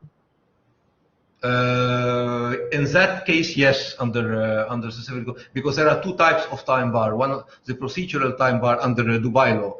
There is a jurisdictional time bar and the substantive time bar. Yes, in this case, they say the articles relied upon say there's no the appeal right is forfeited. Yes. Now, whether that constitutes a statement or can be construed as a statement about the limits of the jurisdiction of the appeal court, let's assume that it can, then the appeal court has effectively exercised at least the preliminary jurisdiction to determine a jurisdictional fact, namely whether or not the appeal notice is out of time. Yes, I agree, but in that particular case, Your Honor, what the Dubai court should have made that because the issue of jurisdiction has been raised before it by Alucor, they should have asserted in a positive way that jurisdiction and then move to the issue of the time bar, because that a court by definition cannot decide anything before having asserted jurisdiction. This is the basis. But there are thousands and thousands and thousands of decisions made every day in claims large and small, where the court says absolutely nothing about jurisdiction, just gets on and deals because everybody knows it has jurisdiction. By asserting, by making a determination on the question of the time bar, the court is effectively asserting jurisdiction. It's purporting to exercise jurisdiction, is it not? I don't want to get tied up in. I see. I can see the idea behind Your Honor's question. It is whether there is an effective assertion of jurisdiction by this without any, if you want, express ruling in the court. Without the magic words. Yes, yes. In my respectful submission, it cannot. This is not how it works before the civil courts of Dubai. So there must be, first thing, they must assert clearly their jurisdiction if a challenge to that jurisdiction has been raised before addressing or moving to the other issues. Finally, there is I don't know if it is still maintained, the issue of the forum non-convenience, because in Mr. Karen's statement, witness statement in these proceedings, and that is it has been said that the DIFC court should not exercise any jurisdiction. It may have to hear the DIFC court claim because it has been adjudicated by the Dubai courts. I don't know if we are still maintaining, which would, in my view, amount to an argument based on the doctrine of forum non-convenience. But I will skip the matter because it doesn't seem that the issue has already been raised in this in the context of foreign inconvenience by my friend in his skeleton. So I will skip that. And finally, equally, I will also not discuss the substantive issues of the performance claim, because Mr. Kearns in his witness statement also has embarked on a defense, on substantive defense of the performance claim. I will not discuss this, because in any case the merits of the dispute are irrelevant at this stage, where we are only discussing the issue of jurisdiction. So this, before I want to finish by that, very simply, and if I want to summarize the arguments of the defendant in this case, it's very it comes to that. It's very simple. What they are suggesting to Alucor is the following: either you accept to breach the exclusive jurisdiction agreement, which is the common intention, which was drafted by the common intent, agreed by the common intention of the parties, or you have to face the effect or the consequences of a denial of justice, because you cannot have your original claims heard by any court because you did not agree to the breach of the exclusive jurisdiction agreement. That is what it comes to, if I want to summarize the argument of the defendant in that case. And I am sure that this could not be accepted by the DIFC court under any circumstances. That concludes my opening. Thank you very much for your time, Your Honor. Thank you, Mr. Saka. Yes, Mr. Gilmore.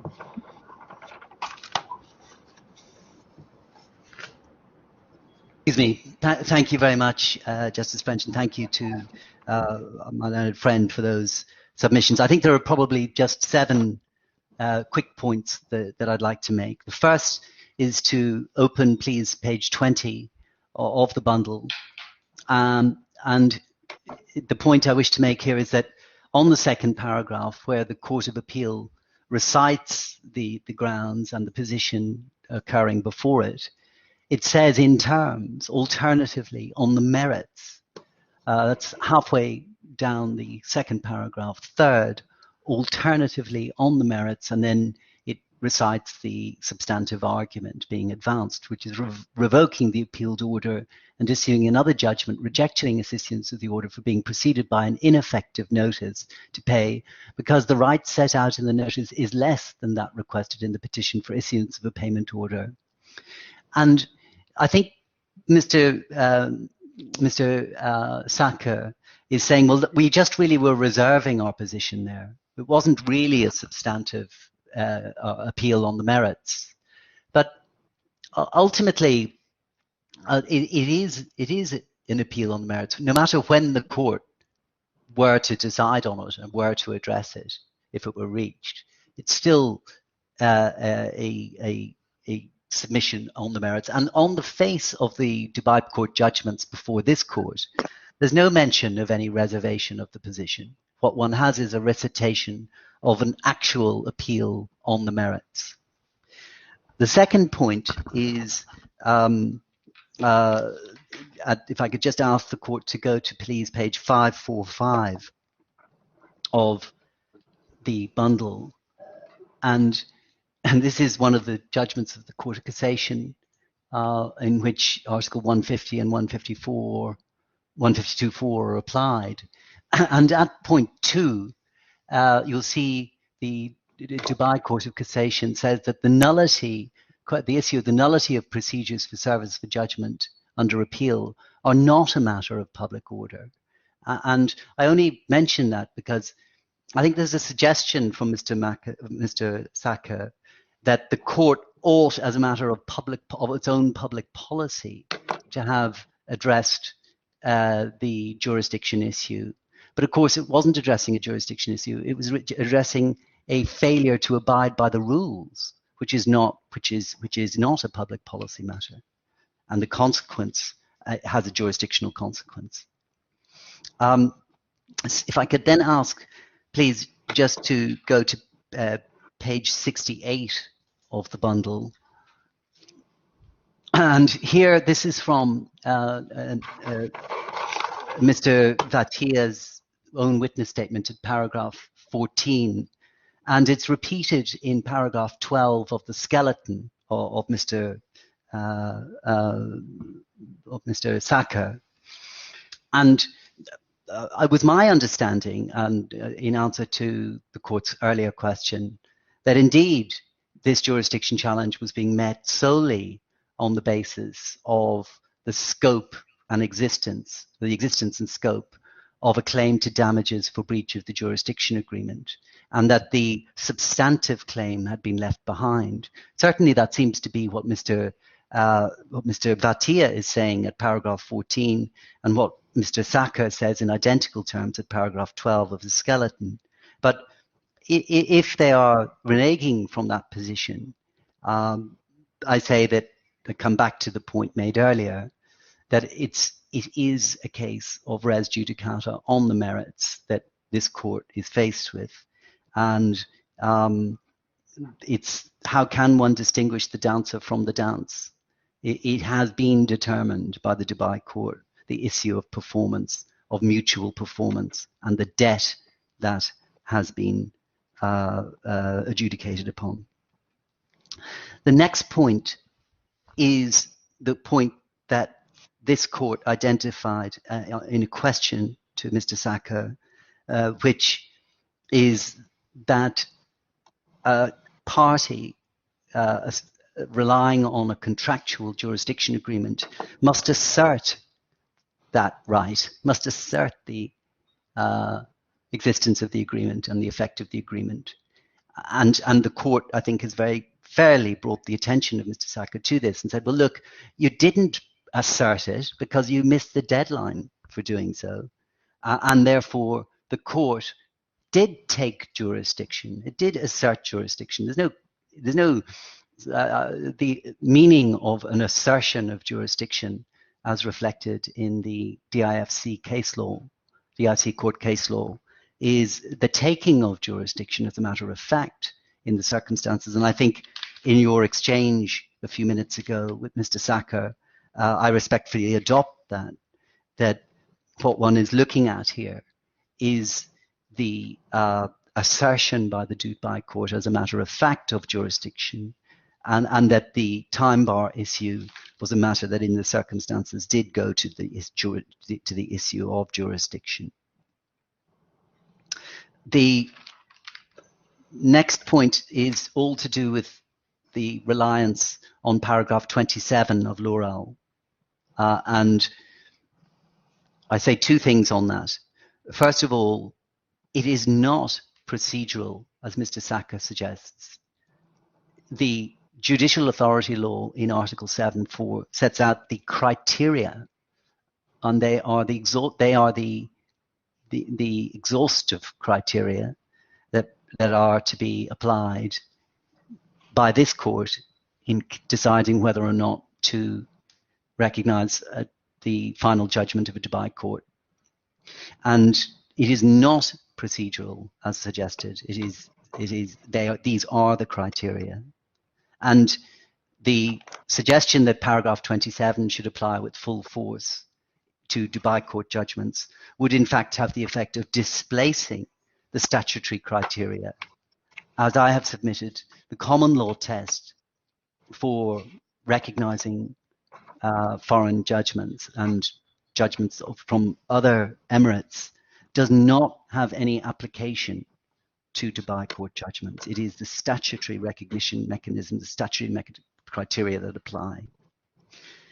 And the second point I make in relation to Article 20, his reliance on paragraph 27, was the Article 5A2 is actually ousted by Article 5A4. That is the effect of Article 5A4. It ousts the jurisdiction under 5A2.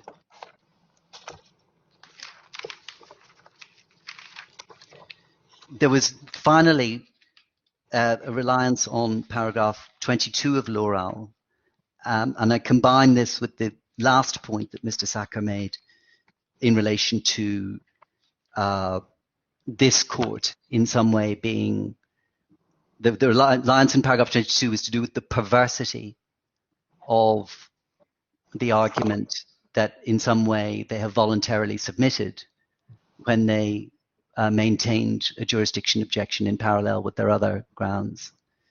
I've dealt with that earlier, I believe, by saying that the question of voluntary submission is to be distinguished from what occurred here, so that no perversity arises.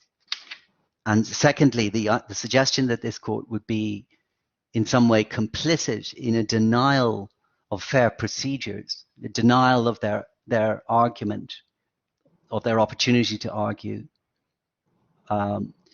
their jurisdiction challenge. As a matter of law, that is not correct, because they had their opportunity, but they squandered, they missed it themselves. And the law applies in a strict fashion under this particular statutory scheme in Dubai. And it is not a matter that gives rise to any cause not to recognize that final judgment. And those are my submissions, Judge, subject to any questions you may have. Thank you very much, Mr. John Malone. Well, thank you both for your assistance. I'll reserve judgment. I hope to be able to get it out within the next week or so. Your Honor, I'm sorry to interrupt. May I make further observations or not? Very quickly. Just corrections. Okay, make a correction then, Mr. Sarkar. Yes, just correction. So regarding the Court of Appeal, the Dubai Court of Appeal judgment, and what my friend considers as a defense on the merits, I have already anticipated that by saying this is a standard practice before civil courts. When we raise jurisdictional objection, it is always and the word alternatively that has been skipped. Alternatively, we submit just a phrase saying that alternatively the amounts are not due or whatever, in the hope that if the civil court of the Dubai court finds that it has jurisdiction or dismisses the jurisdictional objection, then it will reopen the proceedings and allow the concerned party to submit its defense on the merits, which did not happen here, and because the Court of Appeal precisely did not even discuss or assert its jurisdiction and went directly to the issue of the time limit. That's one. Second, it's very important on the scope of the claim. I just want to make sure that there is no mischaracterization of the scope of the claim here. The claim here is first of all, for the performance breaches, and a claim for a set-off against any amounts that may be due to the defendant, and another aspect of the claim are the damages for breaches, and what the scope of the remedy here could be, which is reserved for the second stage if the application is dismissed.